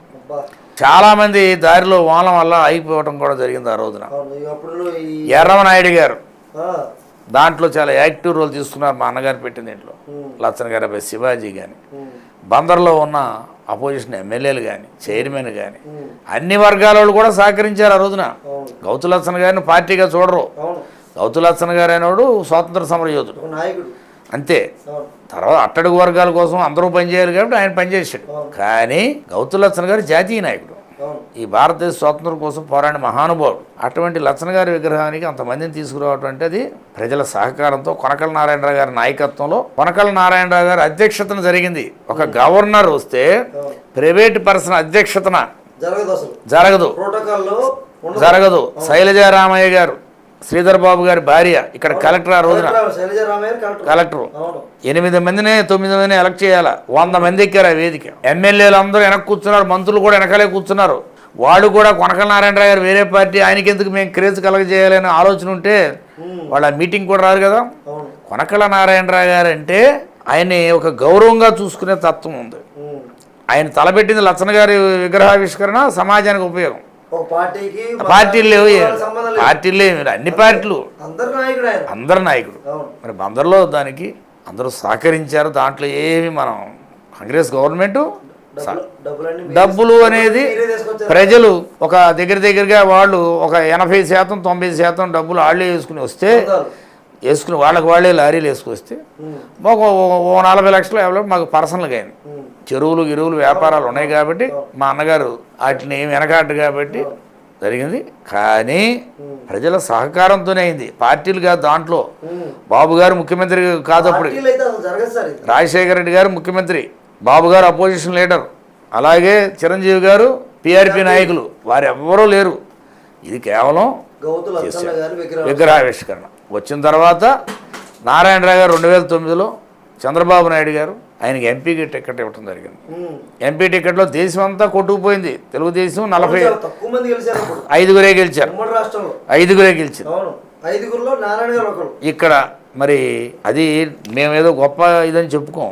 నారాయణరావు గారికి ఉన్న క్రేజు సమాజంలో మా కుటుంబం గణపతి గారి కాడి నుంచి లచ్చన్ గారి కాడి నుంచి మా కుటుంబాలతో ఉన్న సంబంధాలు ఎక్కడున్నా ఇక్కడ ఓటేయాలని చెప్పి అన్ని కులాల్లో ఉన్నవాళ్ళు అన్ని పార్టీలో ఉన్నవాళ్ళు వేస్తే 1,00,000 ఓట్లు క్రాస్ ఓటు జరిగితే అక్కడికి వ్యతిరేకంగా పార్టీలో ఉంటారు కొంతమంది, రకరకాల మనుషులు ఉంటారు అసూయతో. వాళ్ళు ఎన్ని ప్రయత్నాలు చేసినా ఉంటుంది. అలాంటి పరిస్థితుల్లో ఆయన మీద అన్నగారికి గెలవటం, రెండోసారి ప్రస్తుత మంత్రి పార్థసారథి గారి మీద అన్నగారికి గెలవటం. ఆర్థికంగా చూస్తే మేము అంత వాళ్ళం కాదు కదా. ఇవన్నీ ఎందుకు చెప్తున్నాను మీకంటే, ఏ వార్డు మెంబరు కాకుండా ఏమీ చేయకుండా కూడా గెలవటానికి కాలం ప్రజల మద్దతు, సమాజం అన్ని వర్గాలతో స్నేహము ప్రేమ ఉండటమే మాకు ఛాన్సు. దీన్ని బట్టి ప్రస్తుతం కొంతమంది చాలామంది యూత్ కూడా రాజకీయాల్లోకి రావాలి, మనం కూడా ఒక పదవి సర్పంచ్ లేకపోతే గ్రామ స్థాయిలో, మండల స్థాయిలో, నియోజకవర్గ స్థాయిలో, రాష్ట్ర స్థాయిలో పదవిలోకి ఉండాలి, రాజకీయాల్లోకి రావాలి అనుకుంటున్నారు. ఇదే ఒక మంచి ఎగ్జాంపుల్ ఏమో సార్. 100% కూడా అందరూ పదవులు చేయలేరు. మీకు ఒక కైండ్ ఇన్ఫర్మేషన్, మీకు తెలుసు, మీరు జర్నలిస్ట్ కాబట్టి, చాలా నీతి నిజాయితీలతో కూడిన నాయకత్వాలు ఉండేవి. కర్పూరి ఠాకూర్ గారు బీహార్కి 2 సార్లు ముఖ్యమంత్రి చేశాడు. సంయుక్త విధాయక దళ తరఫున ఒకసారి చేశాడు, తర్వాత జనతా పార్టీలో చేశాడు. వాళ్ళ తండ్రి ఈయన ముఖ్యమంత్రిగా ఉన్నప్పుడు గెడ్డాలకు వేస్తున్నాడు. ఆ పైన ఫోటో ఉంది, కర్పూరి ఠాకూర్ గారు ఆ ఒళ్ళో కూర్చున్నాడు. మా మేనగోళ్ళ కాలేజీ ప్రిన్సిపల్ గీత. ఇది 1981లో. ఆయన బందర్లో all India SC BC ST minority సభలకు వచ్చాడు. మా ఇంటికాడ ఉన్నాడు ఆయన. ఇక్కడే బట్టలు ఉతుక్కునేవాడు ఆయన. ముఖ్యమంత్రి చేసిన ఆయన ఇక్కడ బట్టలు ఉతుక్కునేవాడు ఆయన. ఆయన బట్టలు ఆయన వాళ్ళ నాన్నగారు అప్పుడు గెడ్డాలకు వేస్తున్నాడు. ఆయన నాయ బ్రాహ్మణ్, వదల్లా. ఎందుకని అడిగారు ఆయన్ని. అతనికి తిండి పెట్టాలి కదా, అతనికి ముఖ్యమంత్రికి వచ్చే డబ్బుల్ని, జీతాన్ని పార్టీ ఫండ్గా ఇచ్చేస్తాడు, మరి కన్నందుకు వాడికి ఫుడ్ పెట్టాలి కదా అన్నాడు. అలాంటి నిజాయితీ పరులు టంగుటూరు ప్రకాశం పంతులు గారు, బట్టలు కూడా చిరిగుండే.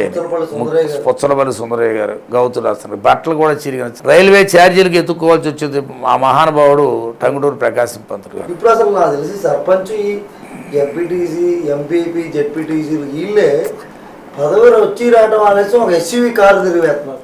గుమ్మడి నరసయ్య గారు, ఆయన్ని ఎవరైనా చెప్తూ ఉంటారు. ఇప్పటికీ ఇవాళ అలాంటి మహానుభావులు ఈ భారతదేశంలో చాలా మంది నిజాయితీ పరులు, వావిలాల గోపాలకృష్ణ గారు, వీళ్ళందరూ కూడా చూస్తే ఇవాళ మనమేం మార్చగలిగింది లేదు. పరిగెత్తుతున్నారు. ఇప్పుడు సెల్ ఫోన్ రాకృతం ఏదైనా చక్కగా తాపీగా ఉత్తరాలు ఉండే మాకు పూర్వం చక్కగా రాసి ప్రేమైన నాన్నగారికో లేదా తమ్ముడో తాయితో ఏదో పేర్లు పెట్టి ఉభయ కుశలోపరి పెట్టుకున్నాడు. ఆ ఉత్తరం కోసం ఎదురు చూస్తూ ఉండేవాడు. తర్వాత టెలిఫోన్ చేయాలి అంటే ఎస్టీడీ కాల్ చాలా కష్టం, ఐఎస్టీ కష్టంగా ఉండేది. అవి దాటిపోయాం.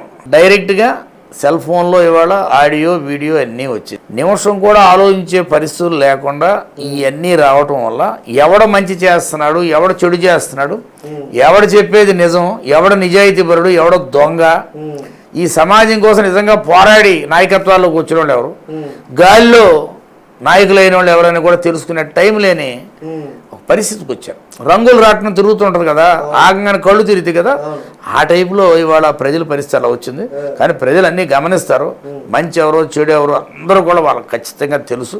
కానీ ఆలోచించుకునే టైం లేని దౌర్భాగ్య పరిస్థితి సుమారు 20 ఏళ్ల పైనుంచి వచ్చేసి 25 ఏళ్ళ నుంచి ఈ సెల్ ఫోన్లు వచ్చినాక మీకు సెల్ ఫోన్ కూడా నా దృష్టిలో సెల్ ఫోన్ రావడం మంచిదే సార్. కానీ ఎప్పుడైతే చేతిలోకి ప్రపంచం వచ్చిందో చూసారా, ఇది చాలా మైనస్ అవుతుంది. వాస్తవాలు తెలియట్లే వాళ్ళకి. తల్లిదండ్రులు ఎవడంటే గబుక్కుని తడువుకునే పరిస్థితి, పేర్లు గుర్తురా అట్లా తల్లిదండ్రులు కూడా. పసిపిల్లలు ఉండేవాళ్ళు ఇదివరకు చక్కగా సంకన వేసుకుని తల్లులు ఆడిస్తే భోజనం చేసేవాడు. ఇప్పుడు రైమ్స్ పెట్టాలా, లేకపోతే హోమే ఈ స్కూల్స్కు పంపిస్తున్నది. స్కూల్స్ ఉంటాయి, ప్లే స్కూల్స్ మారిపోయింది. ఇవాళ ఉన్న 4 రోజులు మనం మంచి రాజకీయాలే చేయాలా, అసూయ ద్వేషాలకి దూరంగా ఉండాలా, కక్ష సాధింపులకి దూరంగా ఉండాలా. సమాజం మనల్ని నమ్మినందుకు ఈ సమాజానికి నిజాయితీతో కూడిన సర్వీస్ చేయాలా. సర్వీస్ చేయడానికి అవకాశం లేకపోతే మనం అపకారం చేయకుండా దూరంగా ఉండటం మంచిదే తప్ప దానికి అపకారం చేయకూడదు. కోరి అపకారాలు చేయకూడదు. ముఖ్యంగా మా అన్నగారు కొనకల నారాయణరావు గారి నాయకత్వంలో, స్వర్గీయ మా తండ్రి కొనకల గణపతి గారి యొక్క ఆశయాలతో, అచ్చన గారి గౌతురచ్చన గారి ఆశయాలతో మేము ఎక్కడా కూడా తప్పులు చేయకుండానే అవినీతికి దూరంగానే ఉన్నాం, భవిష్యత్తులో కూడా ఉంటాం. ఇవాళ మా వరకు మా అన్నగారు నారాయణరావు గారిని చంద్రబాబు నాయుడు గారు చాలా ఇష్టంగా చూస్తారు.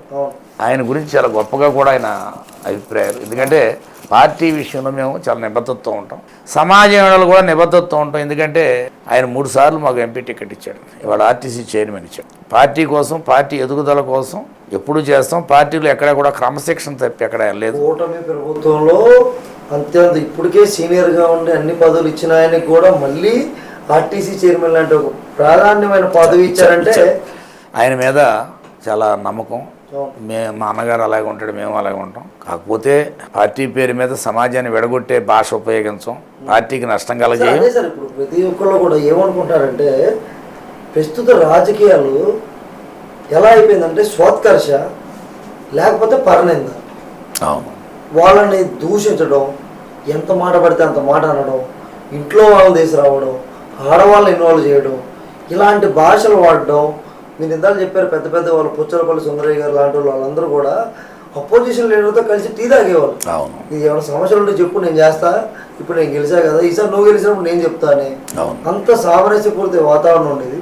ప్రస్తుతం అలాంటి వాతావరణం లేకపోవడానికి కారణం రాను రాను పాడైపోయింది. నేను రిపేర్ చేయడానికి ఎవరి ప్రయత్నం వాళ్ళు చేయాల్సిందే. ఎప్పుడైతే సమాజంలో మనం ద్వేషించే స్వభావాన్ని మానేస్తాం, మంచి సమాజం వస్తుంది. శత్రుత్వం పెంచుకుంటూ పోతే అది కరెక్ట్ కాదు. శత్రుత్వానికి లిమిట్ లేదు. మనమే పెద్ద హీరోలు అనుకోకూడదు. సమాజంలో ప్రజలు హీరోలుగా వస్తూ ఉంటారు. సామాన్యుడు కూడా ఒక్కోసారి ఉన్నత స్థితికి వెళ్తారు, ప్రతి 10 సంవత్సరాలు కూడా వస్తాడు. ఇవాళ మనం టెంపరీగా ఉన్న అవుట్ సోర్సింగ్ జాబులు లాంటి పదవుల కోసం మనం కళ్ళు నెత్తికెక్కితే అవి ప్రజలు దించేస్తారు. తప్పు చేస్తుంటే వాళ్ళు పార్టీ వాళ్ళను ఇంకోళ్ళు ఎవరిని ఖచ్చితంగా వాళ్ళు మార్చాల్సిందే. వాళ్ళలో మార్పు కోసం ప్రయత్నం చేయాలా, లేకపోతే వాళ్ళ మార్చాలా. ప్రజాసేవ అంటే కంటకుల్ని చూస్తా కూర్చోవడం కాదు. ప్రజాసేవ అంటే సమాజాన్ని నాశనం చేస్తున్నామని చూడటం కాదు. మనం ఏం సేవ చేయగలం? పోరాడితే పోయేది దాస్య శృంఖలాలు తప్ప ఇంకేం కాదు కదా. ఇవాళ చాలా మంది నక్సల్స్ నాయకులు నేల కొరుగుతున్నారు. నిజంగానే పందాయి వాళ్ళ లేకపోయినా వాళ్ళ సమాజంలో ఏం చేయలేకపోయినా చనిపోతుంటే బాధ కలుగుతూ ఉంటుంది. మంచి ఉన్నతమైన చదువులు చదువుకున్న వాళ్ళు, మహిళలు, అభ్యుదయ భావాలు కలిగిన వాళ్ళు, డాక్టర్లు, ఇంజనీర్లు ఎక్కడో కష్టపడి ఏదో పెను మార్పులు తెద్దామని బతకాల్సిన ఎక్కడో అడవుల్లో పోతుంటే చేమల్లో తినక నిద్రపోయి చాలా బాధగా ఉంటుంది. అందుకనే వాళ్ళని ద్వేషిస్తూ మాట్లాడుకోకూడదు. వాళ్ళ త్యాగం చిన్న విషయం కాదు. మన ఏసీ రూమ్లో కూర్చొని ప్రెస్ మీట్లు పెట్టేస్తున్నాం. వాళ్ళకి ఏసీ రూమ్ లేదు, దోమలు కొడుతుంటే వాళ్ళ మీద సానుభూతుంది. కాకపోతే ఇవాళ ఉన్న పరిస్థితుల్లో భారతదేశంలో వీలు పడవు కాబట్టి వాళ్ళు పందాలు మార్చుకోవాల్సిన పరిస్థితి ఉంది. వాళ్ళు కూడా ఇప్పుడు అంతా మారిపోయింది సార్. అప్పుడు పాత రోజుల్లాగా నక్సలిజం చూసి లేవు, ఎక్కడికో వీళ్ళు అడుగులో చేయాల్సిన అవసరం లేదు. ప్రత్యక్షంగా వచ్చి బయట పోరాటం దాంట్లో కూడా సోషల్ మీడియా వచ్చింది, భావాలు పెట్టు. నిజంగా మీరు అన్నది కరెక్టు. ఇవాళ అన్ని పార్టీల్లో ఉన్నట్టే నక్సల్స్ గ్రూపుల్లో కూడా స్వార్థపరులు చేరారు. వాళ్ళు పొందాని ఇష్టపడిన వాళ్ళని వాళ్ళు కథం కార్యక్రమం అనేది పెట్టేవాళ్ళు. ఏదేమైనా అసూయ ద్వేషాలకు దూరంగా ఈ సమాజానికి సర్వీస్ చేయటం అనేదాన్ని అదృష్టంగా భావించాలా. ఈ సమాజం మనకి అత్యున్నతమైన పదవులు ఇచ్చింది కక్ష సాధింపు చర్యలు చేసుకోవడానికి కాదు.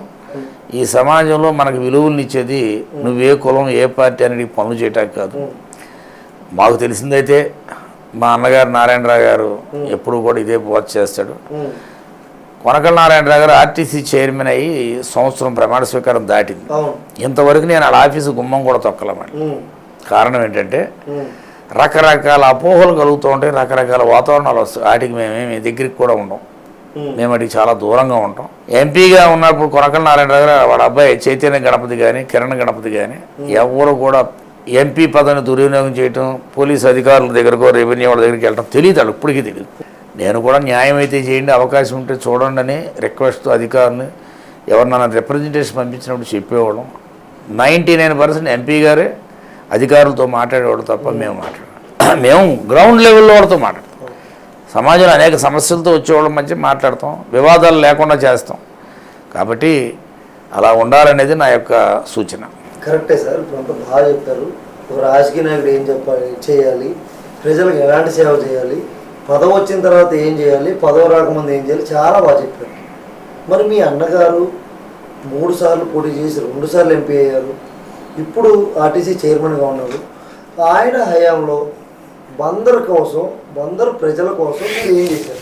బందరు ప్రజల కోసం గతంలో ఎవ్వరూ చేయని విధంగా కొనకళ్ళ నారాయణరావు గారి నాయకత్వంలో చేయడం జరిగింది. ఎలాగంటే Andhra scientific company bell company. ఆ రోజుల్లో మా నాన్నగారు స్వర్గీయ కొనకళ్ళ గణపతి గారు, పేర్ని కృష్ణమూర్తి గారు, తోమాటి బాలగొడసరారు, మా అన్నగారు, ఇంకా ఉన్న ట్రేడ్ యూనియన్ లీడర్స్ కలిబెల్ హుస్సేన్ గారు అందరూ కూడా బయలుదేరి ఆంధ్ర సైంటిఫిక్ కంపెనీ స్వాధీనం చేసుకోవాలి కేంద్ర ప్రభుత్వం అని చెప్పి చేసి, గౌతు లచ్చన్న గారు అపోజిషన్ లీడర్గా ఉంటే 1979 ఆ టైంలో లచ్చన్న గారి నాయకత్వంలో రక్షణ శాఖ మంత్రిగా ఉన్న జగజ్జీవన్ రామ్ గారిని మా నాన్నగారు గణపతి గారు స్వయంగా కలిసి ఆ రోజుల్లో రిప్రజెంటేషన్స్ ఆయన దీని మీద ఒక కమిటీ సిఫార్సులు చేయటం. తర్వాత అది Andhra scientific company bell company అయింది. బందర్లో సోడా గ్యాస్ ఫ్యాక్టరీ ఉద్యమాన్ని ఆ రోజుల్లో మా నాన్నగారు కానీ ఇప్పుడు చెప్పిన నాయకులు కానీ మా అన్నగారు అందరూ కూడా దాంట్లో పాల్గొన్నారు. విశాఖ ఉక్కు ఆంధ్రుల హక్కు అనే ఉద్యమంలో మా అన్నగారు పాల్గొన్నారు, మా నాన్నగారు పాల్గొన్నారు. నాడున్న జయాంధ్ర ఉద్యమంలో 72లో మా నాన్నగారు డిటెన్యూగా కూడా అరెస్ట్ అయ్యి రాజమండ్రి జైల్లో లచ్చన్న గారు, వెంకయ్యనాయుడు గారు, ఈ పెద్దలందరితో కూడా పేర్ని కృష్ణమూర్తి గారు, బాలగోడేశ్వరరావు అందరూ కూడా జైల్లో చేశారు. తర్వాత 214A బందర్ నుంచి వెళ్ళాలి, కోస్టల్ క్యారిడార్ అంటుంది, రేపల్లె రహదారి. ఇటు నుంచి వెళ్ళాల్సిన దాన్ని కొన్ని కారణాలు ఇచ్చి అటు తీస్తే మా అన్నగారు కోస్తా మురళి గారు ఇంజనీర్ గారు ఉన్నారు. ఆయన కూడా ఈ సమాజానికి ఏదో ఒకటి చేయాలని తపంతో ఉద్యమాలు చేసే మనిషి. వీళ్ళిద్దరూ బయలుదేరి ఢిల్లీలో అప్పుడు బ్రాహ్మణయ్య గారు ఎంపీగా ఉన్నాడు. ఆ రోజుల్లో వీళ్ళందరూ కూడా బాలయోగి గారు వీళ్ళందరూ కూడా ఉంటాయి. అనేక ఉద్యమాలు ఇక్కడ నిర్మించాడు మా అన్నగారు, ఆ రోజున మురళయ్య గారు. దీంట్లో మండల బుద్ధప్రసాద్ గారు కూడా ఆ రోజున సహకరించాడు. ఆ రోజుల్లో సహకరించారు. కాగిత వెంకటరావు గారు వీళ్ళందరూ, ఇక్కడ నడుగుతు నరసింహారావు వీళ్ళందరూ కూడా సహకరించారు. ఆ రోజున ఉద్యమం లేని టైంలో ఉద్యమాన్ని కొనకళ్ళ నారాయణరావు గారు, కోస్తా మురళి గారు స్టార్ట్ చేశారు. దాంట్లో అనేక మంది నాయకులు పాల్గొన్నారు, ఖచ్చితంగా అన్ని పార్టీలలో పాల్గొన్నారు. కానీ శ్రమ తిరుగుడు వీళ్ళది. ఆ టైంలో బాబు గారు ఇవ్వటం వల్ల ఈ కోస్తా రహదారి వెళ్ళింది. అలాగే పెనుమూడి దగ్గర వంతిని 70 ఏళ్ల కాల సహకారం. సాకారమైంది చంద్రబాబు నాయుడు గారి టైంలోనే అది ఇవ్వటం జరిగింది. మరి అలాగే పోర్టు, బందర్ పోర్టు ఒకప్పుడు మహర్దశలో ఉండేది. బ్రిటిష్ వాళ్ళు ఫస్ట్ ఇక్కడే దిగారు, ఈస్ట్ ఇండియా కంపెనీ. అలాంటి పోర్టు కాలంలో మరుగున పడిపోయే పరిస్థితులు ఉంటే ఇక్కడ పోర్టు ఉద్యమాన్ని ఆ రోజుల్లో ప్రారంభించడం జరిగింది. కోస్తా మురళీ గారు, ఇంకా రాజకీయ పార్టీలు, అన్నయ్య, అనేక పార్టీల వాళ్ళు. తర్వాత రాజశేఖర రెడ్డి గారు 2007లో ఆయన పోర్టు ఇచ్చారు. ఇచ్చిన తర్వాత మైటాస్ దివాళా తీయటం వల్ల అది ఆగిపోయింది. అప్పుడులో మేము దీని మీద నారాయణన్నయ్య గారి నాయకత్వంలో ఉద్యమాన్ని మరలా పునర్నిర్మించి 50 రోజులు అనుకున్నదాన్ని 505 రోజులు నిరాటంకంగా 10 రోజులు చేయాలి ఉద్యమం అంటే కాళ్ళు లాక్కుపోతాయి. చాలా మందిని చూసే నాయకులు, పెద్ద పెద్ద నాయకులు మాయమైపోయాడు చూసి ఒక చార్ట్ చేసుకుని ప్రజల సహకారంతో బందర్లో అన్ని వర్గాలు సహకరించినాయి. పార్టీలో కొన్ని నటనలు ఉంటాయి, అందరినీ నేను అన్నా, అన్ని పార్టీల్లో ఉంటాయి. ఆ టయానికి వచ్చి చేతులు ఊపేవాళ్ళు, కాళ్ళు ఊపేవాళ్ళు ఉండేవాడు. కానీ పొద్దున్న అనగా వెళితే మధ్యాహ్నం 2 వరకు అక్కడే కూర్చుని 5ంటికి మళ్ళీ వెళ్ళి నిమ్మరసం ఇచ్చి వాళ్ళ నిజాయితీగా చేశారు. 505 రోజులు చేయటం జరిగింది. ఈ ఉద్యమం భారతదేశంలో షర్మిలా చాను చేసింది మణిపూర్లో రైఫిల్స్ వీళ్ళకి వ్యతిరేకంగా నిరాహార దీక్ష. అంత అంత అంత అంత అలాంటిదే ఇక్కడ 505 రోజులు చేశాం. ధైర్యంగా, గౌరవంగా ఆ ఉద్యమంలో పాల్గొన్న ప్రతి వాళ్ళు ఇదంతా మేమే చేసామని చెప్పుకోవటం అర్హత ఉంది. దాంట్లో అన్ని వర్గాలు సహకరించి ఆ రోజుల్లో చాలా మంది కాకపోతే నేను ఢిల్లీ వెళ్ళే పరిస్థితి లేదు, అక్కడే కూర్చునేవాడిని, చేసేవాడిని, నెల రోజులు చార్ట్ చేసేవాడిని.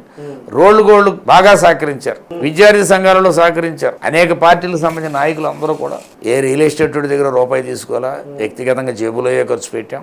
పోర్టు ఉద్యమంలో మరి నారాయణరావు గారు చాలా గట్టి కృషి చేశాడు. 4 రోజులు చూసి వదిలేలే ఆయన. 505 రోజులు ఆయన నాయకత్వంలోనే కొల్లు రవీంద్ర గారు ఉన్నాడు, దాంట్లో పేరు నాని గారు ఉన్నాడు, నేనైతే సాయంత్రం టెంట్ దగ్గర కూర్చుని ఉన్నాను, మరి బాబా ప్రసాద్ గారు ఉన్నాడు, మురళీ గారు ఉన్నాడు, అనేక మంది నాయకులు ఎవరైతే ఇక్కడ నాయకులు ఉన్నారో అందరూ ఉన్నారు. వాళ్ళందరూ ఎవరి పాత్ర నాళ్ళు చేశారు. కొన్నాళ్ళు చేశారు, కొన్నాళ్ళు చేయలే. అవి పేర్లు చెప్పను. కొన్నాళ్ళు చేశారు, కొన్నాళ్ళు చేయలే. కానీ అంతరాత్మ ప్రకారం మాట్లాడితే వాళ్ళు ఖచ్చితంగా మా పేరు తలవాల్సిందే. తలవకపోతే చరిత్రహీనులు అవుతారు. ఇంకంతకన్నా నేనేం చెప్పేది. ఆ ఉద్యమంలో మేము ఆనందాన్ని పొంది, ఎందుకంటే మా అన్నగారితో చెప్పాం 50 రోజులు దాటింది, మరి దగ్గర 100 రోజులు వస్తుందంటే బందర్కి ఇంతకన్నా మనం ఏం చేయగలం రా పుల్ల, చెయ్యి, నీకు పార్లమెంట్తో పని నేను కదా వెళ్ళాల్సింది, బందర్లో ఉండి చెయ్యి, ఇంకో 100 రోజులు చెయ్యి అన్నాడు. 100, 200, 300, 400, 505 రోజులు కిరణ్ కుమార్ రెడ్డి గారు చెప్పాడు. కిరణ్ కుమార్ రెడ్డి గారి దగ్గరికి వీళ్ళందరినీ రిప్రజెంటేషన్ చేసి తీసుకెళ్ళేవాడు మా అన్నగారు. హైదరాబాద్లో గెస్ట్ హౌస్ ఉండేది, అక్కడికి వచ్చేవాడు. అక్కడి నుంచి కిరణ్ కుమార్ రెడ్డి గారి దగ్గరికి, అక్కడి నుంచి అంతకుముందు రోసీ గారి దగ్గరికి, 2 ముఖ్యమంత్రుల దగ్గరికి వీటి కోసం నెగోషియేషన్స్ అన్ని పార్టీలు వేసుకుని. కాబట్టి ఈ బందర్కి పోరాటాలు చేసాం. ఇక ఈ బందర్కి వచ్చే సమస్యలు తీర్చడమే కాకుండా హైవేలు, ఫ్లైఓవర్లు, రైల్వే డబలింగ్, ఇవన్నీ కొనకళ్ళ నారాయణరావు గారి హయాంలోనే, 10 ఏళ్లలోనే కొనకళ్ళ నారాయణరావు గారి హయాంలోనే హైవేలు కానీ, ఫ్లైఓవర్లు కానీ, రైల్వే డబలింగ్ కానీ, కోస్తా జాతీయ రహదారి డెవలప్మెంట్ కానీ ఇవన్నీ కూడా కొనకళ్ళ నారాయణరావు గారు ఎంపీగా ఉన్నప్పుడు ఆయన కృషి అనేది జరిగింది. తర్వాత దాన్ని వచ్చిన ఎంపీలు కంటిన్యూ చేశారు, వారి కృషి వారు చేశారు. దాంట్లో ఏమీ మనం తక్కువగా మాట్లాడకూడదు. ఇది కొనకళ్ళ నారాయణరావు గారు అనేక పోరాటాలు చేపట్టి ఒకేసారి ఎంపీగా నుంచున్న ఆయన ప్రజల సహకారంతో గెలిపించారు. ఎక్కడా మచ్చ లేకుండా కొనకళ్ళ నారాయణరావు గారికి ఓటేస్తే పుణ్యం. కొనకళ్ళ నారాయణరావు గారికి చావుదాకి వెళ్ళిన మహానుభావుడు అయిన పార్లమెంట్లో అని చెప్పి చంద్రబాబు నాయుడు గారి అవినిగడ్డ మీటింగ్లో చెప్పారు. చంద్రబాబు నాయుడు గారికి అపారమైన గౌరవం. అలాగే ప్రత్యర్థి పార్టీలు ఉన్నా వాళ్ళు ఏం కామెంట్ చేయరు, కామెంట్ చేసే అంత పరిస్థితులు ఉండవు. అటువంటి దుర్మార్గపు మనస్తత్వాలతో మేము కూడా ఉన్నాం. వీలైనంత వరకు నాయకుల మధ్య సయోధ్యగా, గౌరవంగా ఉంటేనే సమాజం విడిపోకుండా ఉంటుంది. కక్షలు కార్పణ్యాలు లేకుండా ఉండాలంటే ఎవరితో అయినా మాట్లాడి ఎందుకు ఆ గొడవలు, ఏ పార్టీ వచ్చినప్పుడు ఓటేసుకోవడం చేసుకుందాం, ఈ గొడవలు అవసరం లేదని చెప్పాల్సిన ధర్మం నాయకులకు ఉంది. విడిపోతే నష్టపోతారు కదా వాడు. మనమేమంతా పదవుల్లో ఉంటాం, మనకు రక్షణ గన్మెన్లు, బొలిమెన్లు ఉంటారు. సామాన్య ప్రజలకి ఈ తగాదాల్లో ఉన్న వాళ్ళకి ఎవరు ఉంటారు? వాళ్ళ ధనమాన ప్రాణాలకు రక్షణ ఎవరు? వాళ్ళ భార్య బిడ్డలకు జవాబుదారి ఎవరు? కాబట్టి నాయకులు రెచ్చగొట్టే ప్రసంగాలు చేయకూడదు. అది ఏ పార్టీ వాడు చేసిన తప్పే అనేది మా భావన. వాళ్ళ యొక్క ఆలోచనలు కానీ, వాళ్ళ యొక్క ఏదైతే ఉంటుందో వాళ్ళ నాలెడ్జ్ అంతా కూడా మీకు ఎలా వచ్చింది? వాళ్ళ గురించి ఎలా తెలిసింది? చిన్నప్పటి నుంచి కూడా బుక్స్ చదివేవాడిని. మా అన్నగారు బాగా బుక్స్ చదువుతాడు, నారాయణరావు గారు బాగా. ఆయన చాలా బుక్స్ తీసుకొచ్చాడు. వాల్గాసే గంగ, అసమర్థుని జీవనయాత్ర, అమ్మ చచ్చిపో, ఇలాంటివన్నీ ఉండే దాంట్లో కూడా అర్థాలు ఉంటాయి. ఆయన బట్టి నేను బుక్స్ చదువుకుంటా ఉండేవాడిని. మరి చెగువేరా ఒక డాక్టర్, ఒక ఉద్యమకారుడిగా తయారై క్యూబా విముక్తం చేయడంలో కాస్ట్రో గారికి సహకరించి ఆయన బ్యాంకింగ్ శాఖ మంత్రిగా భారతదేశానికి వచ్చి ఇందిరాగాంధీ గారి చేత స్వాగతం ఎయిర్పోర్ట్లో పలుకుబడి చేసి చాలా దేశాలకు వెళ్తే ఆయనకి గౌరవాలు, ఆయన కేంద్ర మంత్రి పదవిని వదిలిపారేసి క్యూబా మంత్రి పదవిని వదిలి మళ్ళీ బొలీవియా వెళ్ళి బొలీవియాలో పేద వర్గాల తరపున పోరాడుతూ సిఐఏ వాళ్ళ చేతిలో చనిపోయాడు. వార్డు మెంబర్ అయితే వదలలేక చచ్చిపోతున్నారే. చిన్న పదవి ఒకసారి చేసి ఇంకోసారి ఎవరికి ఇద్దామని ఆలోచన లేకుండా పట్టుకుని ఏలాడుతున్నారే. చెగువేరా గారు డాక్టర్గా ఉండి ఆ మహానుభావుడు సిఐఏ వాళ్ళ చేతిలో చనిపోయే ముందు వరకు కూడా పేద వర్గాల తరపున బొలీవియాలో పోరాటం చేసి ఒక దేశానికి కేంద్ర మంత్రిగా ఉండాడు. ఇది వదిలేసి ఆయన హీరో, కాస్ట్రో హీరో. పక్కన అమెరికా ఉంటే అమెరికా లాంటి సామ్రాజ్యవాద దేశం, అది అందులో ఎవరుంటే ఆ టైంలో కెనడీ గారు, జాన్ ఎఫ్ కెనడీ. మరి ఇవాళ వేనదిరి పుట్టు చాలా మంది ఆవిడ ఏ దేశస్తురాలు, నేను అలా చూడండి. మనుషులు బుద్ధుల్ని బట్టి కానీ దేశాలు దీన్ని బట్టి కాదు. దేశాన్ని ఎవరైతే ప్రేమిస్తారో, ఈ భారతదేశంతో ఎవరైతే సఖ్యెత్తుకుంటారో వాళ్ళని చంపించేయటమో తిరుగుబాటు చేసి ఎదురు చేయటం అమెరికా వాళ్ళకి అలవాటు. మనకి అనుకూలంగా ఉన్నాడు, మనతో ఒప్పందం పెట్టుకున్నాడు అని చెప్పి జుల్ఫికర్ అలీ భుట్టో గారి మీద ఒక నేరాన్ని వేసి ఆయన ఉరి తీశారు, హీరోలాగా గెలిపి. అలాగే ఇరాక్ లో సద్దాం హుస్సేన్ కూడా అమెరికాని వ్యతిరేకించాడని ఆయన్ని.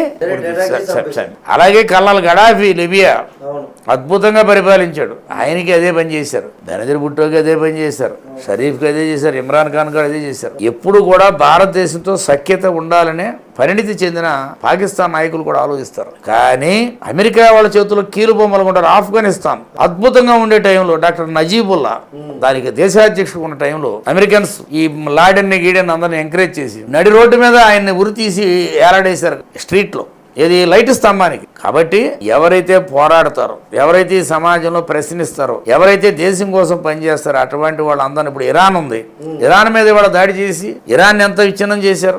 నేను అక్కడ సున్నీ షియాగా చూడన్నాడు, ముస్లిమా హిందువా బౌద్ధిస్ట్ అని చూడను. ప్రపంచంలో అక్కడక్కడ బతుకుతున్నాం మనుషులు.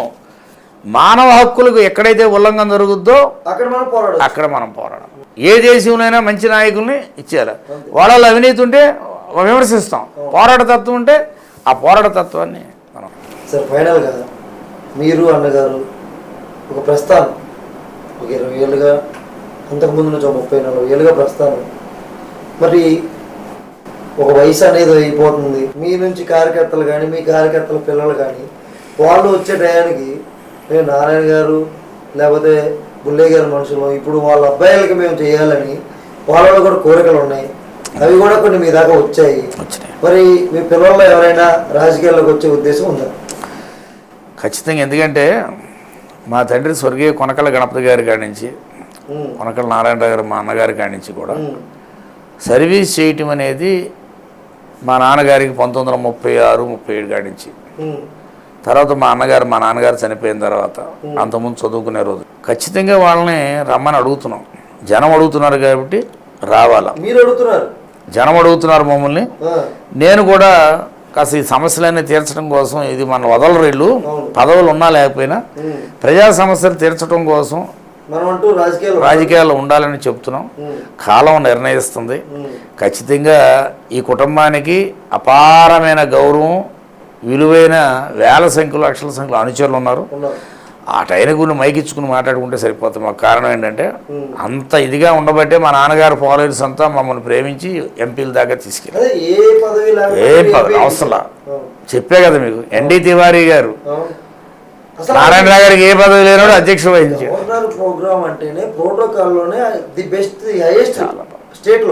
ఎర్రవనాయుడు గారు దాంట్లో బాగా కీలక పాత్ర ఆ రోజున వహించాడు. సార్ ఫైనల్గా ఆంధ్రప్రదేశ్ రాష్ట్రం చంద్రబాబు నాయుడు గారిని ఇప్పటి నుంచో చూస్తూ ఉన్నారు. ఆయన డెవలప్మెంట్ అనేది మీరు హైదరాబాద్ వాటి గురించి చూశారు, అమరావతి గురించి ఆయన మన కళ చూశారు. ఇప్పుడు 1 సంవత్సరం అయిపోయింది, ఇంకా కాలం ఉంది. అమరావతి గురించి, ఆంధ్రప్రదేశ్ గురించి ఎలా ఉండబోతుంది ఫ్యూచర్? చంద్రబాబు నాయుడు గారు మంచి విజన్ ఉన్న నాయకుడు. ఆయన చాలా చదువుకునే రోజు నుంచి కూడా విద్యార్థి నాయకుడుగా, అలాగే సమాజానికి ఏదో చేయాలని వచ్చాడు. ఫస్ట్లో మంత్రిగా అంజీ గారి మంత్రివర్గంలో చేశాడు. తర్వాత రామారావు గారు చనిపోయిన తర్వాత ఆయన అంతకుముందే ముఖ్యమంత్రిగా రావటం, ఆయనకున్న విజన్తో హైదరాబాద్ కానీ ఈ ఉమ్మడి ఆంధ్రప్రదేశ్ని డెవలప్ చేశారు. రామారావు గారి టైంలోనే ప్రజల వద్దకు పాలన అవన్నీ కూడా వచ్చినాయి, దాన్ని కంటిన్యూ చేశాడు. కేంద్రంలో కూడా నేషనల్ ఫ్రంట్ ద్వారా రామారావు గారు కానీ బాబు గారు కానీ కేంద్రంతో మంచి సత్సంబంధాలు తీసుకుని బాగా డెవలప్ చేశారు.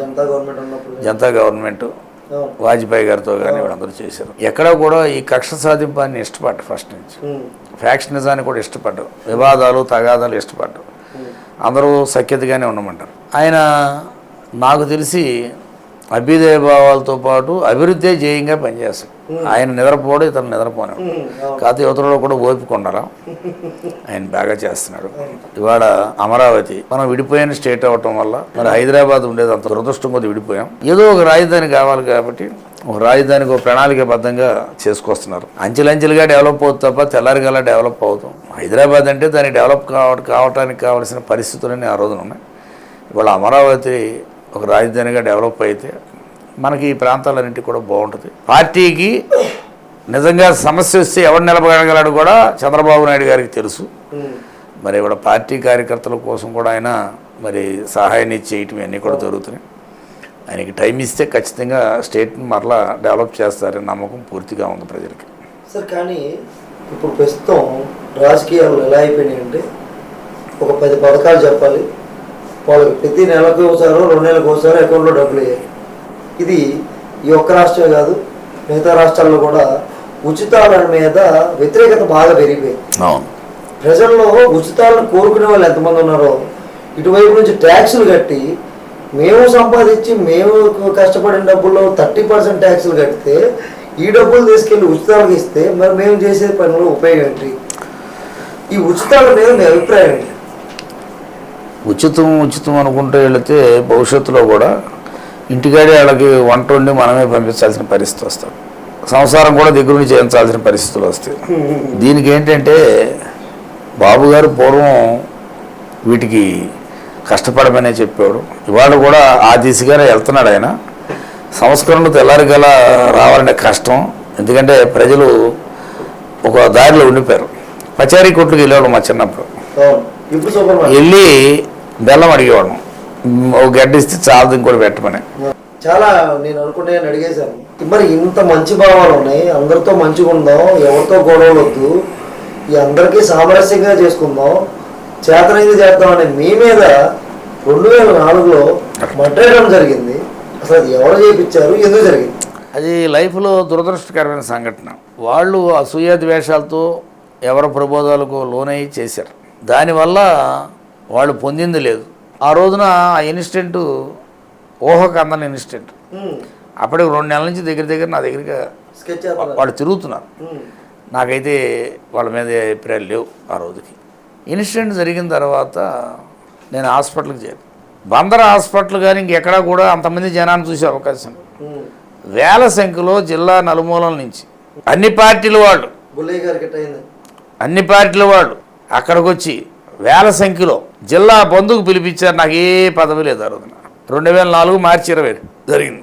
టీవీలో అడిగారు, ఎవరు అసూయ ద్వేషాలతో దాడి చేశారు, ఇది పార్టీలకి కులాలకు సంబంధించిన ఇష్యూ కాదని నేను ఆ రోజుల్లోనే చెప్పాను. నాకున్న భారీ అభిమానుల్లో కక్షలో కార్పణ్యాలు తీర్చుకోవడం చిన్న పనే, కానీ సమాజం బాగుండాలని నేను చెప్పే భాష లాంగ్వేజ్ ఏంటి, అనేక వేల తగాదాలు పరిష్కరించడం ఏంటి, నా కోసం వచ్చేటప్పటికి ఎవరి జీవితాలు ఫణంగా పెట్టకూడదు పాపం అనే ఉద్దేశంతో వాటిని ఎక్కడ ఎంకరేజ్ చేయలేం. మా అన్నగారు ఎంకరేజ్ చేయలేం, మేము చేయలేం. అది ఒక దురదృష్టకరమైన సంఘటనగా తీసేసుకున్నాను తప్ప మచ్చ.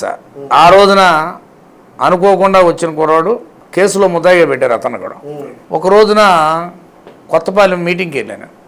ఆ కుర్రాడు వచ్చి నాకు దండ వేసాడు. ఆ కుర్రాడు చెప్పాడు, నాకు తెలీదు అనుకోకుండా. మంచిదే అన్న. ఆ కుర్రాడు మొన్న కూడా వచ్చాడు. ఇప్పుడు తెలియక వస్తూ ఉంటారు, కొంతమంది ప్రొవోక్ చేసేస్తూ ఉంటారు, కొంతమంది చెప్పకుండా నమ్మకంగా తీసుకొస్తాడు. నాకు ఎవరి మీద ద్వేషం లేదు. ఆ సంఘటన మళ్ళీ నేను ఎక్కడో కూడా దాని గురించి ఆలోచించలేదు. అంటే ఇంత బాధ్యంగా ఉండి కూడా ఏదైనా చేయగలిగే స్థితిలో ఉండి కొన్ని వందల మర్డర్ కేసులు వివాదరహితంగా రాజీలు చేసి కొన్ని వేల సమస్యలు పరిష్కరించి ధనం కోసం కాకుండా జనం కోసం ఉన్నాం. ధనం గురించి ఆలోచించలా, జనం కోసమే ఉన్నాం. అంటే ఏ పార్టీ అని ఆలోచించలా, ఏ కులం మతం అని ఆలోచించలా. వివాదం ఉంది, పరిష్కరించడం మా డ్యూటీ. ఒక తాటాకిళ్ళు అంటుకుంటే చూస్తా కూర్చుంటే అన్నీ అంటుకుపోతాయి.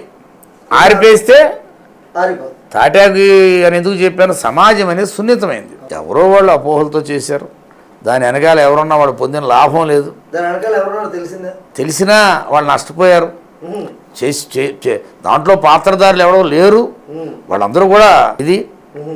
ఎవరో వీటికి ఇచ్చేస్తారు. అసూయ ద్వేషాలు ఉంటాయి, కారణం లేని ద్వేషం, ఎప్పుడో వచ్చింది ఒక కాక్ష, కుళ్ళు. ఆ కుళ్ళు. ఏది ఏమైనా ఆ సంఘటనలో ప్రజల్లో మాకున్న గౌరవం, అభిమానం ప్రజలు చూశారు. 26 రోజులు 2 లక్షల మంది వచ్చి ఉంటారు చూడటానికి. బా. జిల్లాలో 3వ రోజున జిల్లా మొత్తం బంద్ చేశారు. అన్ని పార్టీలు కలిపి ఆల్ పార్టీ బంద్. అది ఏముంది పదవి నాకు ఆ రోజున. కాబట్టి ప్రజలు మా విషయంలో కష్టం వచ్చినప్పుడు నిలబడుతున్నారు. ఏ కష్టం వచ్చినా నిలబడ్డారు. మాకు ఏదైనా సమస్య వస్తే నిలబడ్డారు. కాబట్టి ఈ పందా కరెక్టే, ఈ పందాగానే మేము ఉంటాం. ఈ పందా ఉండటం వల్లే మమ్మల్ని ప్రేమించారు. కాబట్టి 2004లో జరిగింది, అది దురదృష్టకరమైన సంఘటన. ఒకసారి ఇదవుతుండే. ఇవాళ ఒకప్పుడు మాకు ప్రత్యర్థి పార్టీ లీడర్లుగా ఉన్న, ప్రత్యర్థి నాయకులుగా ఉన్న వాళ్ళందరూ ఇవాళ మాకు ఫాలోయర్స్, ప్రాణం ఇస్తున్నారు వాళ్ళందరూ మేమంటే. కాబట్టి ద్వేషభావంతో ఏమీ చేయలేము. ప్రేమతోనే మనం అందరం కూడా సఖ్యతగా ఉండాలి. ప్రేమను పంచుతూ పైకి పోవాలనేది నా ఆలోచన. ఇంతకన్నా నాకు వేరే కోరికలు కూడా లేవు. మా అన్నగారు ఎప్పుడూ చెప్తూ ఉంటారు, నిన్ను ద్వేషించినా నువ్వు ప్రేమించు ఆటోమేటిక్గా. మా అన్నగారు రాజకీయంగా చాలామంది మా అన్నగారి పేరు ఎంపీలుగా కొంతమంది సజెస్ట్ చేసి ఉండకపోవచ్చు, కానీ ఆయన ఎవరికి రాజకీయంగా అపకారం చేయలే. మరి పార్టీలో కూటమి దీన్ని కాపాడుకోవాలంటే పార్లమెంట్ ఏం చేద్దాం, మీరు ఇచ్చేసేయండి సార్ అని చెప్పేసి చంద్రబాబు నాయుడు గారికే ఓ హీరోలాగా చెప్పాడు. చాలామంది వార్డు వదలాలంటేనే గావురు నేడుస్తూ, పదవి లేకపోతే ఏమైపోతామని 2014లో ఎంతమంది గావురు నేడుస్తూ నాకు ఫోన్లు చేసేవాడు. మా అన్న దగ్గరికి వచ్చాడు, నాకు తెలుసు. ఎందుకు వచ్చాడు? చంద్రబాబు నాయుడు గారు ఆ రోజున మా అన్నగారిని 3 మెన్ కమిటీలో పెట్టారు. ఆయన చాలామందికి ఆయన వీళ్ళైతే బాగుంటుందని సజెస్ట్ చేశాడు. సుజనా చౌదరి గారు అడుగు చేశారు. ఆయన చాలా ఎథిక్స్ ఉన్న వ్యక్తి, చేశారు. ఇవాళ మేమెవరం కూడా వాళ్ళకి ఏం అపకారం చేయలేదు. అది వాళ్ళ ఆలోచన విధానం. మా ఆలోచన విధానం అందరూ బాగుండాలి. ఒక మనిషి అన్నీ తినలేరు కదా, అది ఉద్దేశం. ఏదైనా చాలా మంచి ఇంటర్వ్యూ తీసుకున్నందుకు నేను మీకు ధన్యవాదాలు తెలియజేస్తున్నాను. ఇది చూశారు కదా, అందరికీ మంచి చేయాలి.